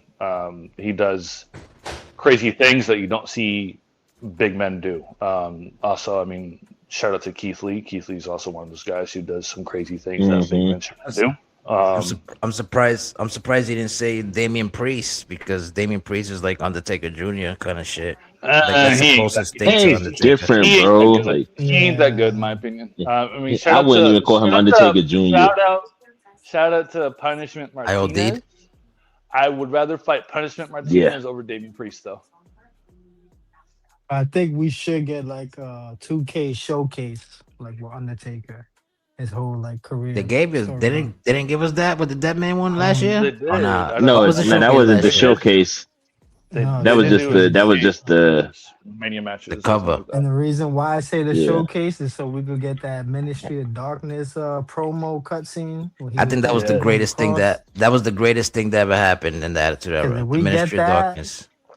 That shit was lit, bro. This nigga sacrificing niggas on the cross. Not only was he doing that, but this nigga was like, technically, I think they were like raping bitches, right? Like I the don't know nigga was about like, that, but remember? like Bird and I don't helicopters remember and that shit. part. But, you know? I ain't seen none of that, but He's we remember when he watched grabbed different. I Stephanie don't by know the what neck? kind of videos you found Remember, online, DC, remember, but they ain't the same videos remember I when? found. All right, maybe Hey, not rape, DVD got the not wrong full rape. version. he got the he All got the right, wrong one. check it out. Check it out. Check it out. The reason I say this, check it out. The reason I say this is because you remember, he was doing that creepy shit, like sneaking in Vince's house, like kidnapping Stephanie to sacrifice her. And remember when he came into the ring and Sabu was doing like a promo. You remember when Sabu was doing a promo and the nigga came out? He was like, "Come here, little girl," and he grabbed her by the neck. You don't remember that shit? Wow. Some of y'all niggas remember that shit. I remember Nigga that said, part. "Come here, little girl." That's You know, y'all creepy as niggas gotta shit, remember bro. that shit. That was creepy as fuck, nigga. I was like, "Yo, what's going on here?" And we didn't notice like that back then because we were young, you know. To be the KOF. All right, now we know the origin. I'm the fuck. I'm telling you, man. It's like it's crazy. Pornhub take is crazy. Hey man, I don't know what you be watching. I don't know. I didn't say all that now. I said the niggas raping bitches. That was wild for saying that, but Freak bag. Okay. but the nigga. But the reason I say the rape part is because when all that shit was going on, Vince came out and he was like, "Undertaker, come out here, you rapist." You remember? Yes. Yes. He did Yeah, I say remember. I that. do remember He that. did say that. So why would he say that, right? If he wasn't like Okay, you know what? technically Don't even ask why Vince says anything. Vince wanted to do a fucking storyline where he got his own daughter pregnant. So let's not go down Facts. that road. Yeah, that's crazy. He wanted to do that with his daughter and his son. Like they didn't want to know who was the father, type shit. That was part crazy. was probably I'm like, his idea. Sneaking in that was there. his idea. They scratched that. This nigga scratched that. What was his name? The fat dude with the white hair. He's with them now. I don't know. He's not really relevant, but I he's don't know behind his the name, scenes. but I know who you're talking about. Yeah, you know what I'm talking about. If you see him he's in the Pat docs all the Patterson? time, all the documentaries. Not Pat Patterson. He looked like Pat Patterson, but No, like a he's the newer one. He version. sits in Michael Hayes? Gorilla right now. Not Michael Hayes either. Oh, Michael He be Hayes. sitting in Gorilla. He be sitting in Gorilla with Triple H. He be sitting in Gorilla, yeah, with Triple H. He's a new nigga. He's like a He chief look a little advisor or some sassy. shit. You talking about He's Nick Khan? definitely a fruitcake Khan? fat boy. Not Nick Khan. Nick Khan is the other guy. That's the billionaire behind the scenes kind of thing. No, I don't know, bro. Yeah, I don't know If who you the hell you watch the talking behind the about. ropes, But the behind the rope shit, y'all see it. Y'all know. he's always in documentaries, bro. He's like really behind the scenes, like he's involved. So that nigga told Vince, like, "Yo, I don't know," and Shane told Vince, like, "Yeah, this is crazy." So we're like, "Nah, we ain't doing this." So Vince was like, "Okay, fine." And plus, Vince was on his way out anyway on that time. Then he was already catching dementia or some shit. I think it's crashing Maseratis and shit in the highway. I'm like, nigga, what's wrong with you? He You know what I'm literally. That nigga said this stupid car. Forgot it was that fast. This stupid car. He It's said not this going stupid fast car. enough. I don't drive this. He said I don't even drive this one. To be a Yeah, billionaire. that's when you got. That's when you got money. That nigga said this Yeah, stupid he car. I too. don't drive this all the time. Bruce Pritchard. Pritchard. Yeah. Vince Yeah, Vince is so like, that is a fat white guy with white hair. You right. Bruce who? What is that? Bruce What's his Pritchard. name? That dude. Bruce Yeah, Pritchard. Bruce Pritchard. Yup, that's exactly what I'm talking about, bro. And like those are the people that write the stories behind the scenes. Like they sit in, like with Triple H and them, and they have Freddie Prinze Jr. and the fat Mexican comedian. What's his name? Fluffy. Oh yeah. What's his Yeah. name? Iglesias. Gabriel Yo, these Iglesias? niggas write. Yeah, Yeah, me too Gabriel. for that. These niggas They are might as well writing give me a job. storylines. Yo, if But y'all they're niggas not give there me a now. job, I'm gonna. No, they're not there now, but they were writing storylines in the PG era. I'm Yeah. like, this is insanity. Like, what's going on here? What happened to Michael Hayes? Well, that's probably why PG era flopped. That's why Jim Ross was like, I'll go to AEW and say, damn it. I just want to take a time and give a shout out to Austin Theory for bringing wrestling back. I'm running that. Yeah, Raw, with the chair smacking shots. That goofy I like that. nigga with the chair. Oh I yeah. didn't see That's Clash in wrestling. Italy yet. It wasn't bad. The main event was the only worthy part, in my opinion. Yeah, don't even talk about it right now. I'm watching that shit. I got that shit on. Give me the spoiler. Give me this. Give me the spoiler between Jade Cargill and Rhea Ripley. I need the spoiler.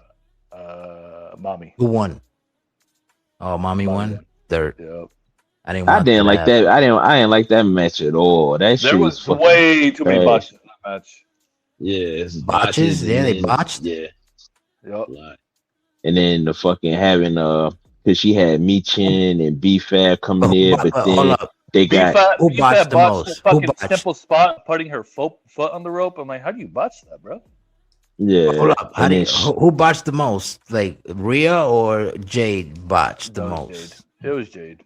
Ah, shit, man. I didn't want her to be the one to be, because I guess Rhea's more professional. I guess Rhea's more like, but Rhea's also WWE made. You know what I'm saying? Jade came into the business. I don't know what Jade's background is, but I know that Rhea's been wrestling since she was like 16, 17 years old. So she's been.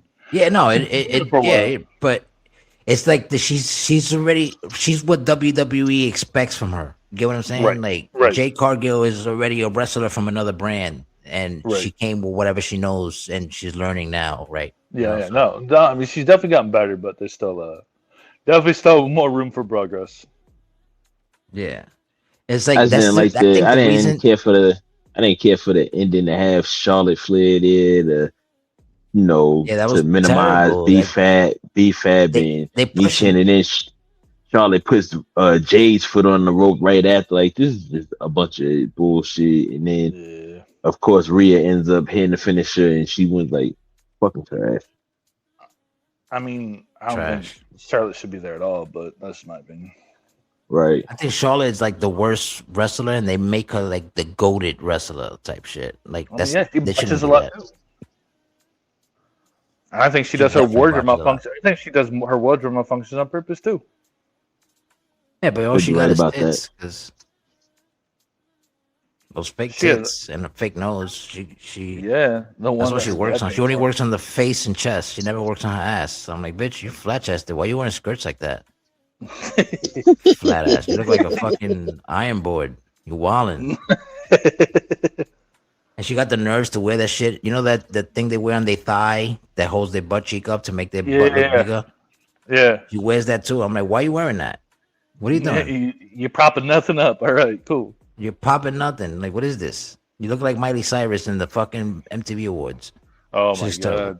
BBD said they were wearing booty pop. I don't know. White people are crazy. This nigga said, why you wearing that? What are you doing? Yeah. Let you go, pause. So yeah. What's one thing you hope to bring into your company that sets your ULW company apart from everybody else, like GW, TXT, ASW, all of us?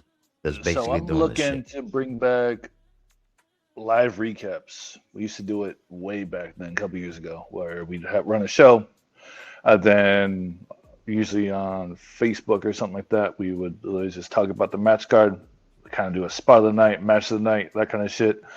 Then allow people to talk shit to each other virtually face to face, and build more story.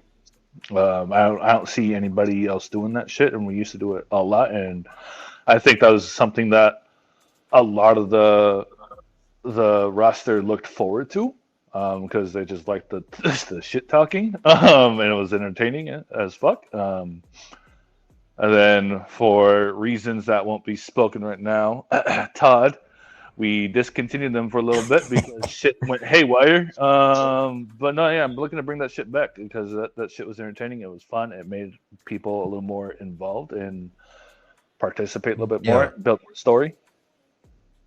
Well, that nigga Todd told old girl in the chat. What problem? He's like, he said, that nigga said, before you say anything to me, make sure you swallow all that spit in your mouth. I was dying. God. I lost my shit. I couldn't even stay in the chat because I was like, yo, I can't stay here because I'm gonna die. Oh my god! And for some reason they went. I don't know why he been arguing with that girl for literally months, bro. Like, leave her alone. Like, yeah. Yo, she went off too. That shit was super comedy. I was like, yo, this is great. Nigga brought the best out of her. Shout out to the top for that. Months. Every morning, I swear to God, I woke up and there was a shit ton of fucking voice messages. I'm like, here we go again. Shit. That shit is great. So you guys want to rebound off that? Talk to us. Finish what you was going to say, actually. You said you was going to say something. I cut you off. My bad. Me? Yeah, you were saying something or not? No, just bringing back those live recaps, letting people talk their shit, build more storyline to it, have people witness other people get riled up about this shit and more invested. Oh yeah. The thing with the live recap shit, wait, it probably would work, but it probably won't, is because a lot of people like, for example, they don't like to like be heard, like their voice, or they don't like to be seen like on camera and shit. Like, you know what I mean? I don't know, like insecurity or whatever. Because we got people like in like our community that have been like, yo, let's run a podcast like we're doing right now, like this, talk our shit and I'll answer these questions, whatever. And they're like, yeah. But they go and they tell A-Dot like, yo, I don't really want to do it because I don't. Because they think that the way I am, like, you know what I'm saying? They think because the way I am in character, they're scared of you. They're scared of you. Yeah, they're scared. They think the way I am in character, that I'm gonna do that to them here like this on the air. You know what I'm saying? I'm like, I'm not gonna do that to you. I'm gonna talk shit about other people and shit, but I ain't gonna do you like that. You know, this is your moment. Like, this is for you. So, I mean, I don't know. When we used to do it, it was like we'd have 10. Like I would definitely do that. Like people, and there were, because like on Facebook, if you do on Facebook, there's only I think 4 slots, and so it's usually the person hosting that shit, and then they can allow 3 other people up. And there were people like, let me up, push the other person off, kick them off, let me up. And so like people wanted to come up. And I don't know if times change. I don't know if people got a little more domestic and they ain't wild no more. I don't know, but I'm gonna try to bring that shit back. That's dope, but you're right.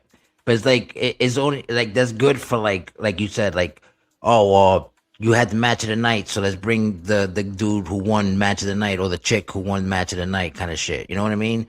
Or let's talk about it. See if the chick doesn't want to like pop up and shit, because a lot of these chicks ain't really chicks.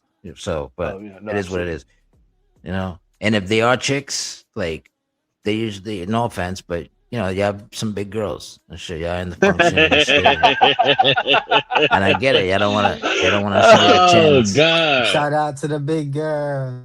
You know what I'm saying? It's so good, mama. Big girls need love too, mamas. You know what I'm saying? Big mamas. Big mamas. Sure, big mamas. You know what I'm saying? It's all right. You can bring your chins up on here. You know what? That's gonna be my next character. I'm gonna make a Medea. That's what I'm gonna do. Our first match is gonna be against DBD. Let's do it. Because I remember, like, I was gonna headline the next pay-per-view.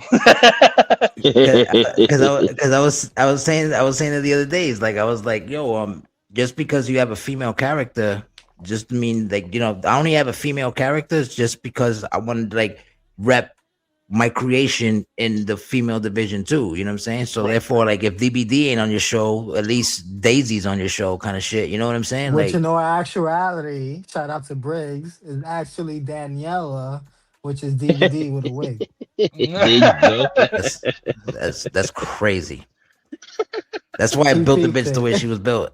And I told niggas, I was like, bitch, like, me and this bitch are fucking back to back in a fucking picture on my fucking wall, on my fucking thing. What y'all niggas talking about? Like, it's AI. This bitch is late. That's AI. Niggas did me dirty one time with the tag team shit. I remember niggas had me coming out on some wild shit, bro. God. I was like, y'all niggas did me like this. And y'all niggas let that shit run instead of pressing start and skip. Y'all niggas let that shit run fully. I don't even think I got that shit on my phone no more, but that shit's still in the GW chat though. Nigga, that's crazy. That still on YouTube probably. It's like, damn, son, y'all niggas did me like that. Shout out to A-Dot. Fucking me over here like that. That's fucked up. I'm the biggest draw in his fucking company and he does me like this. It's crazy. Behind ego, but you good. Well, I got more wins over here. On regular shows? Come on. So, describe your dream match, where it takes place, and what's on the line. Describe your dream match with who? Who's in it? Taker. What's on the line? Taker?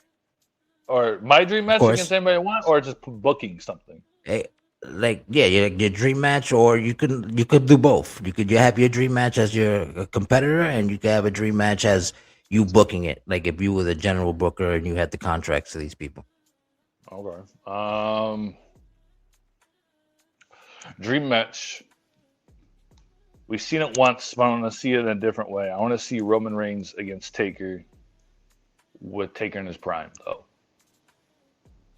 Oh yeah, I would like to see Taker and Sting in their prime. Yeah, absolutely. The Crow Sting. We saw Roman versus Taker. Taker was definitely past his prime. Was it WrestleMania 33? I think it was. For me, that I was hyped. I was so hyped. But Taker couldn't go like Taker used to, and so it definitely left some disappointment after watching that match. But no, that is a dream match. Yeah, absolutely. That is a dream match. Definitely had to be at a WrestleMania. I don't think anything has to be on the line. I mean, and that's what I like, and I want to. My character is more based off this way of. You have people like Taker. Taker is only a 7-time world champion, right? And he had a 30-year career. When you have people like Flair, or crazy.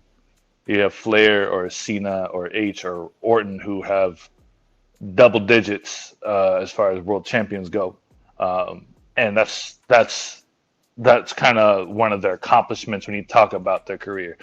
When people talk about Taker's career, they don't say, "Oh yeah, he's a 7-time world champion." Nobody cares about Taker's 7-time world champion. People cared about what Taker just did, what Taker did for the company, what Taker did for the talent that he was with. I mean, you look at people like JBL or CM Punk or even Jeff Hardy with Badass Taker in that crazy ladder match on Raw. I think it was back in 2022 or something like that. I mean, not 2022, 2002. Respects he lifted him up and like shook his hand and shit. Yeah, I remember that. And that was the Badass Undertaker though. Yeah, and so that's like I don't care about champions, I mean, when I first started this E-Fed shit as just a talent, I cared. I think everybody did at one point in time. I just want to put on a good show. So, like, my next big match that's planned for my character is against Hitman. Hitman beat Todd. He's number one contender. I hold the undisputed BMF champion. I want Hitman to win. I don't care if my guy wins. I want a great match, and I want to elevate others. I want people to take my tail off me. Fuck, when UOW did their first draft, I didn't know Bricks you guys did anybody a draft? else. We had a UOW draft. Oh, yeah. I didn't know Briggs from anybody else in this fucking thing. And he pops in the chat and goes, draft me first. Yeah, I told him I'm number one contender. And I said, you know what? I'll draft you first. My number one pick is Damian Briggs. Motherfucker earns a number one contendership match and takes my title off of me. I'm like, this bitch. This motherfucker. Yeah. But I wanted that. At the same time, I wanted that. I wanted to help Ella, and I didn't know Briggs from any other company or anything like that. I didn't know that he was dominant in other places, holding 2 champions in other places. This motherfucker just pops up and says, draft me first. I'm the best. And I said, you know what? Sure. Let's fucking do it. And sure as shit, he fucking takes my title off. He proved his point, yeah. He all proved right. it. And then I think that was literally the start of Island versus Club. Yeah, yep, just pretty much. And then ever since then, I hated him and his dumbass braided weave that he wears to the ring. Sometimes he comes out with a perm. Back to your that was off topic. Back to your question. Dream match for my character in any world. Me versus Taker. I don't give a fuck where, when, how. Me versus Taker. That is my dream match. But as a booker, I'm still including Taker because he's my number one. It'd be Taker versus Roman when Taker is in his prime. Do WrestleMania, do a no holds barred, and do like a fucking, you know what? Kind of do like a fucking, the Boneyard match that AJ and Undertaker had. Do something similar to that, except a little more, less theatrics and a little more just brawling. I want to see that. That's fair. To be fair, I didn't get to see the growth of CM Punk or John Cena or AJ Styles. Like I didn't like.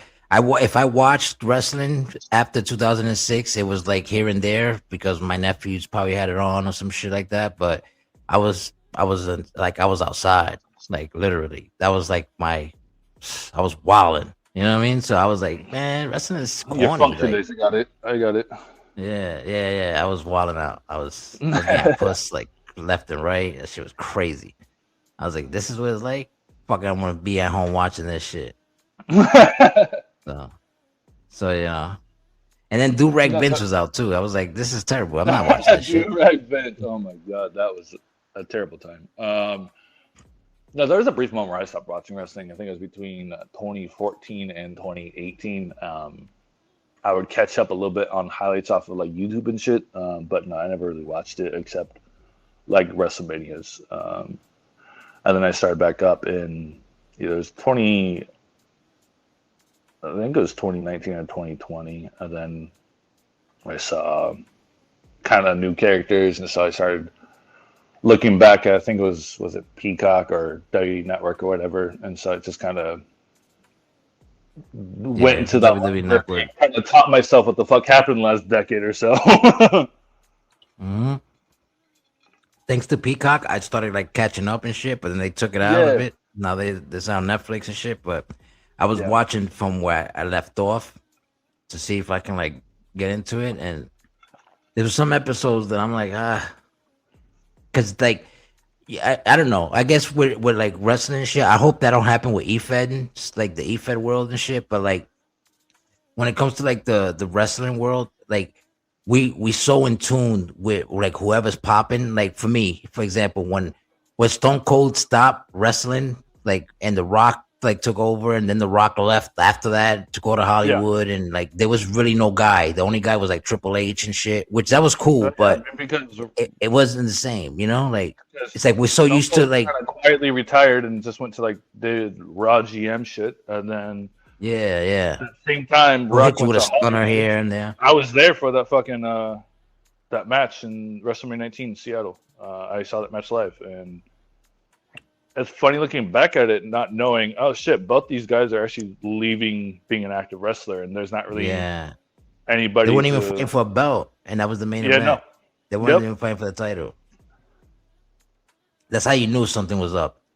Yep. And that's just in documentaries and shit. Like that was like the greatest WrestleMania of all time too. Like Stone Cold's last official fight when he had the black tights. You know what I'm saying? Because he didn't come back as Stone Cold after that. Like after that, he came with the jean shorts, and he'll give you a stunner and drink some beers and walk out of there. You know what I'm saying? Right. When he stunned the whole McMahons, the whole family, even Linda. She botched it. She was terrible. Can't watch it like that. That's why when I saw Ric Flair's final match, I was like, "What are you doing? You should have left when Mike was kicked in the face." You know what I'm saying? Stop this. Or when Bret Hart So came back, that was awful. awful too. Like, dude, ain't the nigga had cancer or some shit when he came back? I was like, what are you fucking still wrestling for? Ain't you concussed? Yeah. It's like it's a shame to see like your like childhood heroes go out like that. You know what I'm saying? Like that's the bad part about it. You know, like we know you don't got it no more, so don't try it. But Vince is a piece of shit, so Vince will be like, "You got it. You still got one more in you." Nigga got Hogan crippled and shit. Talking about nigga, I can't even walk without a cane. Nigga, Jimmy Hart's holding my hand to fucking walk down to the aisle to I promote hear my that, beer. but how about one more title run? Yeah, how about just drop one leg drop, brother? How does that feel? He's like, Vince, I'm gonna dislocate my hip and never walk again. He's like, but I have you have $3 million in your bank account after this. And you can Hulk up. You go fucking get a new hip. Get yourself a hot blonde. It's 24, 25 years old. How's that sound, Hogan? Huh, Terry? That's what he told him. He was like, fuck it, brother. One more time. Nigga said, put me in the Rumble. Put me in the Rumble, Vince. Let's do it. That's crazy, man. When that nigga died, that shit broke my heart. Like, I was like, what? Not Hogan. I was like, damn, the world's ending for real. Niggas took Kobe from us. Niggas took Hogan. Took great niggas from us, man. Not Terry, but Hogan. I had a quick question I wanted to ask before I get out of here. I know you usually hit this topic, and I don't know if you have yet. But to play I got two more questions for him. To play off of your dream match. I wanted to know rivals.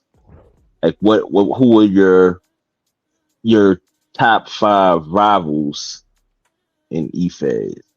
Top 5. I think he mentioned this. All right. Nah, he did it. I'm gonna go back. He didn't mention top 5, but he mentioned the person that's right here.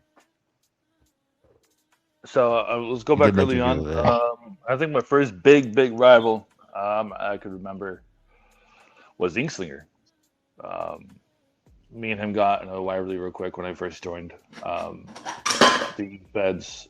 We had some. This is when he was kind of the butcher gimmick, and then we just tore the house down every time we went in there.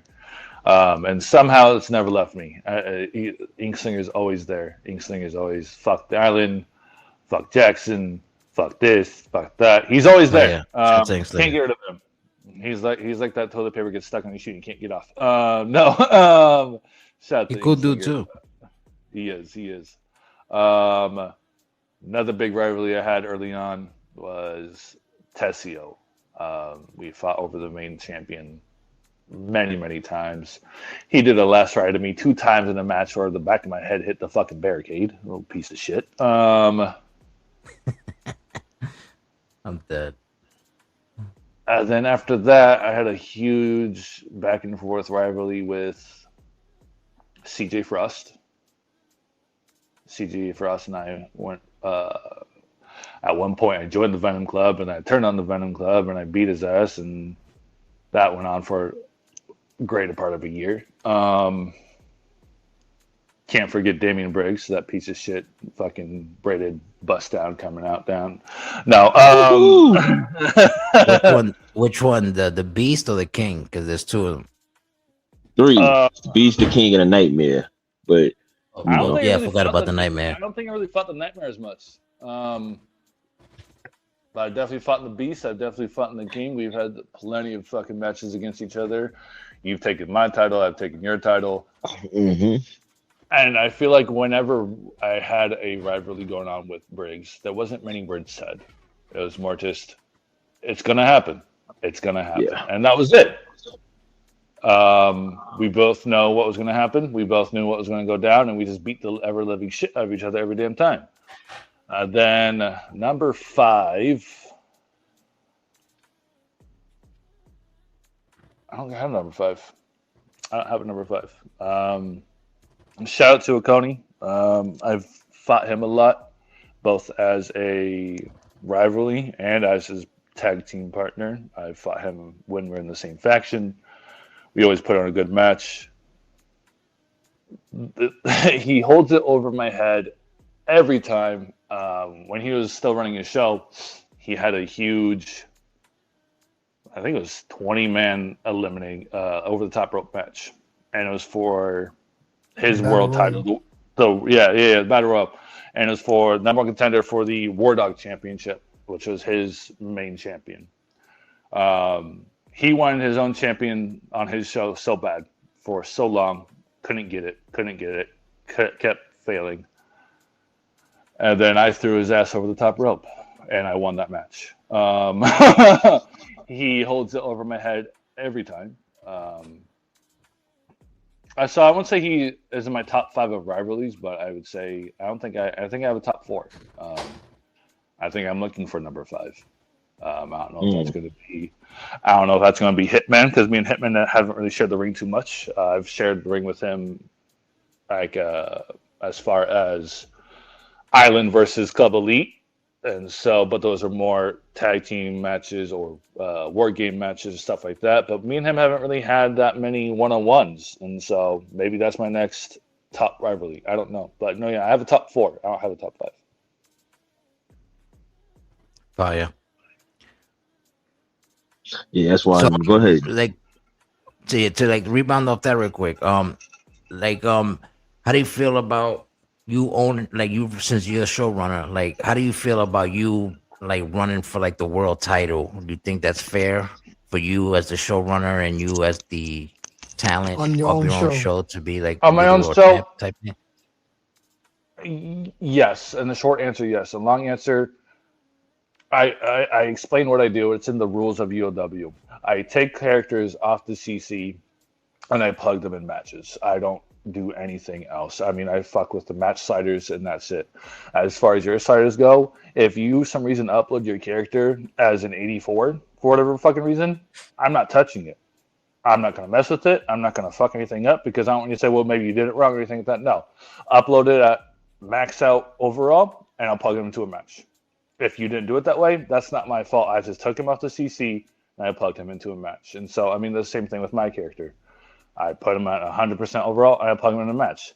I lose quite often. I lose. It's fair. Like I lose in Fight Club too.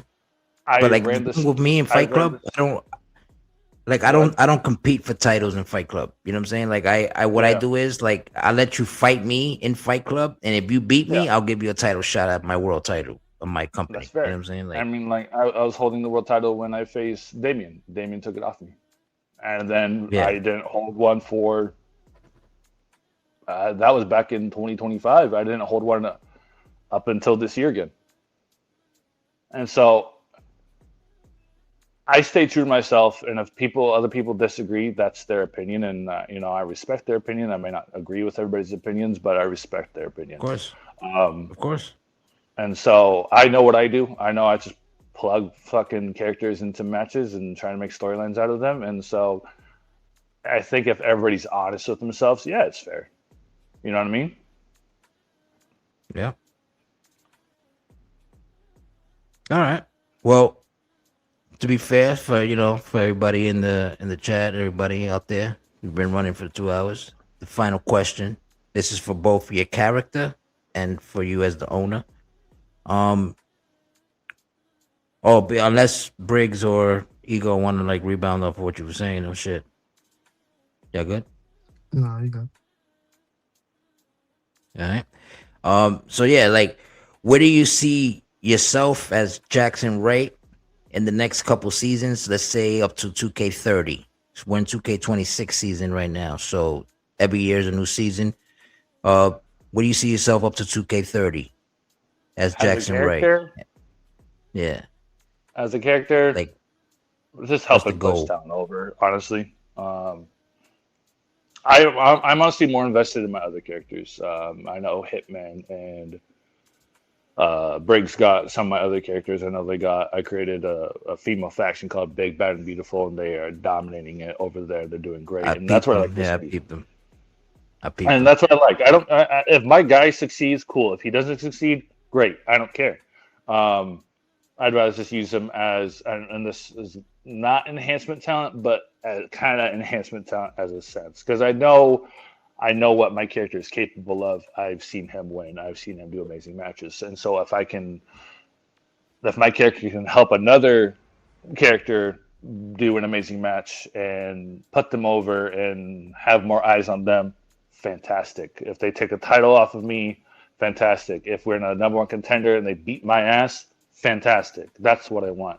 I'm more invested in making my other characters be great too. And so the fact that I randomly, in 2 days, I was bored and I made a female faction, and then now one is a title holder in ASW, Cyborg Jackie, and then the others are in number contendership match for the female tag team champion. Great. I'm happy I did that then, because I'm more invested in the other characters that aren't me. Dope. And these characters, these female characters, are they based off somebody, or are they just like random? No, like honestly, creation? Cyborg Jackie has a Nicki Minaj face skin. Okay. And the other two female characters, I found face skins off the internet, and I was like, cool, I'll make something with this. Not based off anybody in my life or anybody I know. I just made them. Yeah, because in 25, what I did, I was downloading like porn stars, and I used them as referees and put them in 35s and shit like that. I had like I know Tone did that with, what's that? A Bella Danger. Tone did a Bella Danger porn star face scan, made a character, and put her in the league, and she was dominant as shit too. I was putting Briggs to work with the face scans. I was like, yo, I got Stunner Standy, I got fucking Lotto, I got fucking Janice Hart, I got all these sluts. So I'm like, yo, fucking blessed me very quick with these bitches. Like, it's crazy. But yeah, now so as a showrunner, as the ULW owner and founder, what do you see your company going up to 2K30? Is there gonna be a ULL and 2K30? Like, you planning on that? Like, you know what I mean? That's the goal. I want to go back to the basis of why we do this shit. I don't care about being the best show. I don't care about being the most viewed show. I just want to be something. I just want ULW to be something that somebody enjoys and can escape from wherever they want to escape from, and have some sort of happiness, enjoyment, something in their life. So kind of the way, like a child watching their favorite show on a Saturday morning or whatever the fuck that is. I want ULW to be the show that people look forward to watch. I want ULW to be the E-Fed that people are happy and always are entertained. I just want to entertain people. I want people to be able to be what they want to be, do what they want to do, and just keep rocking with it. Right. And like, because like you go ahead. You got not got. And so I was like I know. Like ASW and TXT are kind of originally like a standalone company, and then they kind of went under the global umbrella. Then you had King Road Games doing their own thing, and he kind of went under the Dragon Pro Wrestling Network kind of thing, and so he helps run the shows for them. ULW, FCW, never was really ever done that. I don't say I pride myself on that because I'm not opposed to it. It's just the opportunity was never there, and so I enjoy because I don't know. I mean, obviously, y'all can tell me what that entails. I don't. I don't know. I don't know what it's like to run with Well, another company. You know what I mean? yeah. Well, the thing that we do is like, all right, because a lot of people see it like it's not like what TKO is doing with WWE, UFC, and shit like that. It's not that, Right. right? It's not what like other companies are doing where they all put together their own thing like that. It's we all fuck with each other. That's the main thing. The only thing that we got our global thing is like we all have different styles and we all Yeah. promote Yeah. each other. So like for example, so if Briggs has a show like say he has a show Friday night before the show starts, I'm gonna do my job as the global production like promoter. I'm gonna go and promote that shit all over the fucking like Facebook and Instagram, Twitter, and all that shit, just so like he gets like the global viewers too. You get what it's like, the GW viewers, the Fight Club viewers. You know what I'm saying? Because he has cause and people that I don't have in Fight Club or that we don't have in GW. And same thing with you and him and ASW and everybody like that. That's the thing. And like there's no problem. And the good shit that we do is like we keep the stories kind of like connected in a way. So like if I'm having rivalry with like Todd Wilson, I have a rivalry with him, so I'm bringing that rivalry into ULW. I'm bringing that rivalry in ASW, TXT, GW, all that. You know what I'm saying? Like we're gonna run it every single place. You know what I mean? Right. The thing with the GW is, the thing with the GW is A-Dot runs basically his ship by complete storyline, same way what Briggs does, and everybody else in the umbrella. That's the only thing. It's like A-Dot doesn't tell Briggs, or Briggs doesn't tell A-Dot or Hitman or Ego or Demon X what to do with their shit. Like, everybody does their own shit, whatever you do. You know what I'm saying? We'll be like, yo, but we'll talk behind the scenes and be like, yo, I'm going to run this idea by you. What do you think about this? And we'll give him the honest answer about it. Because as friends, you should, like, if you're my boy, you should really give me an honest answer. So, like, if you're my boy and I grew up with you and I want to be a rapper at 40 years old and I can't rap, nigga, you should tell me, nigga, you can't rap, bro, because you're my boy. You gotta be like, chill, my nigga, don't do that.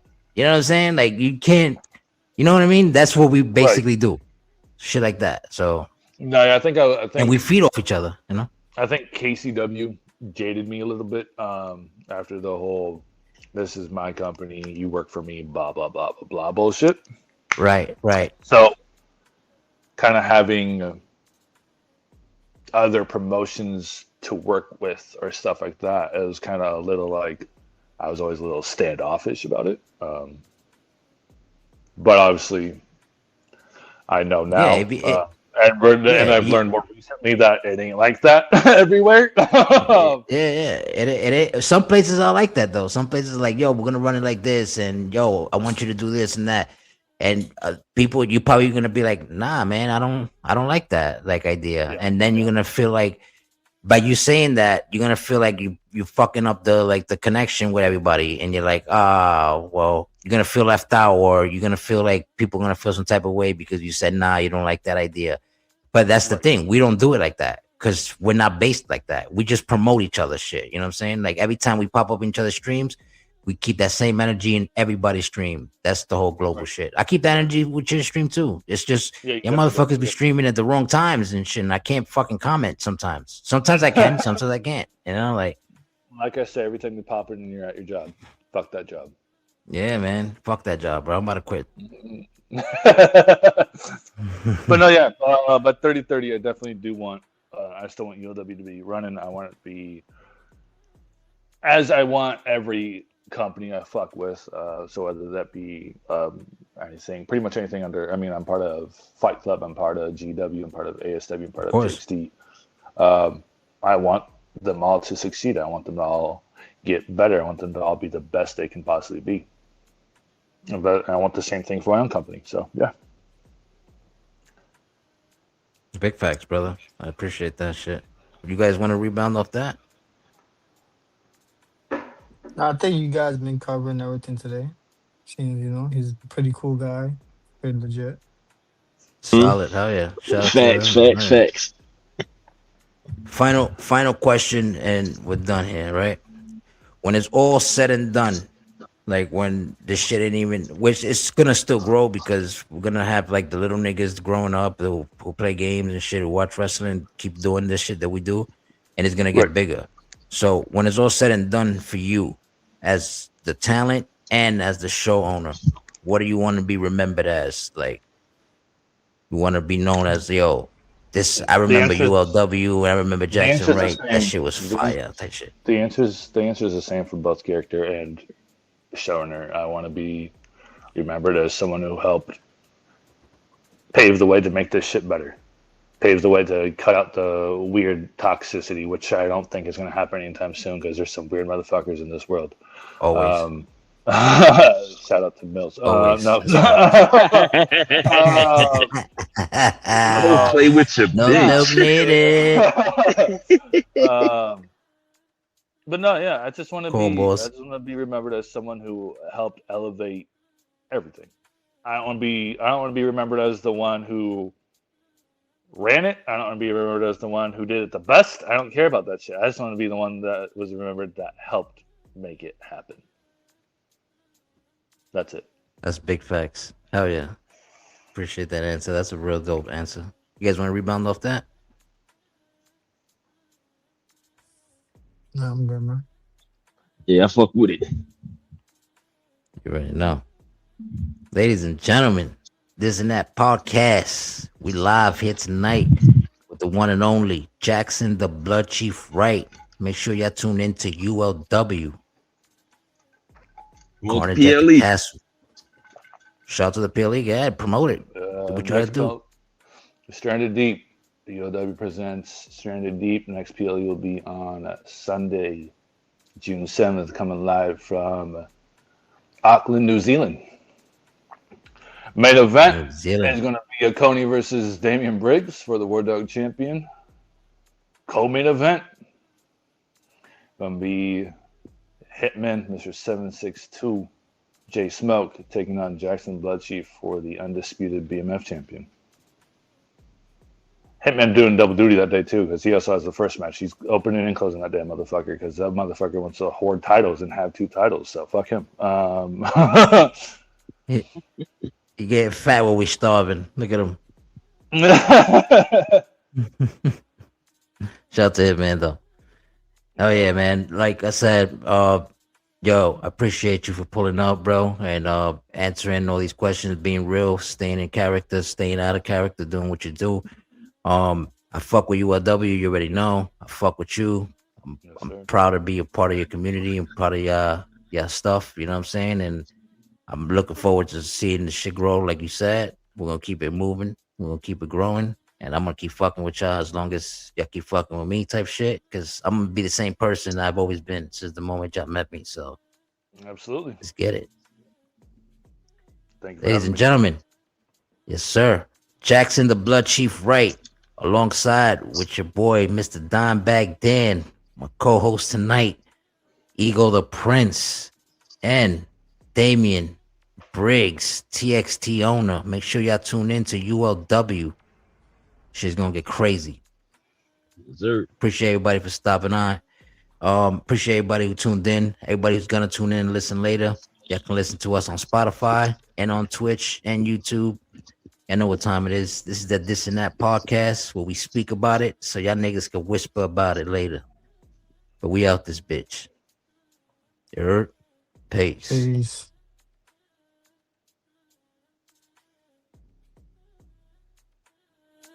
Ah.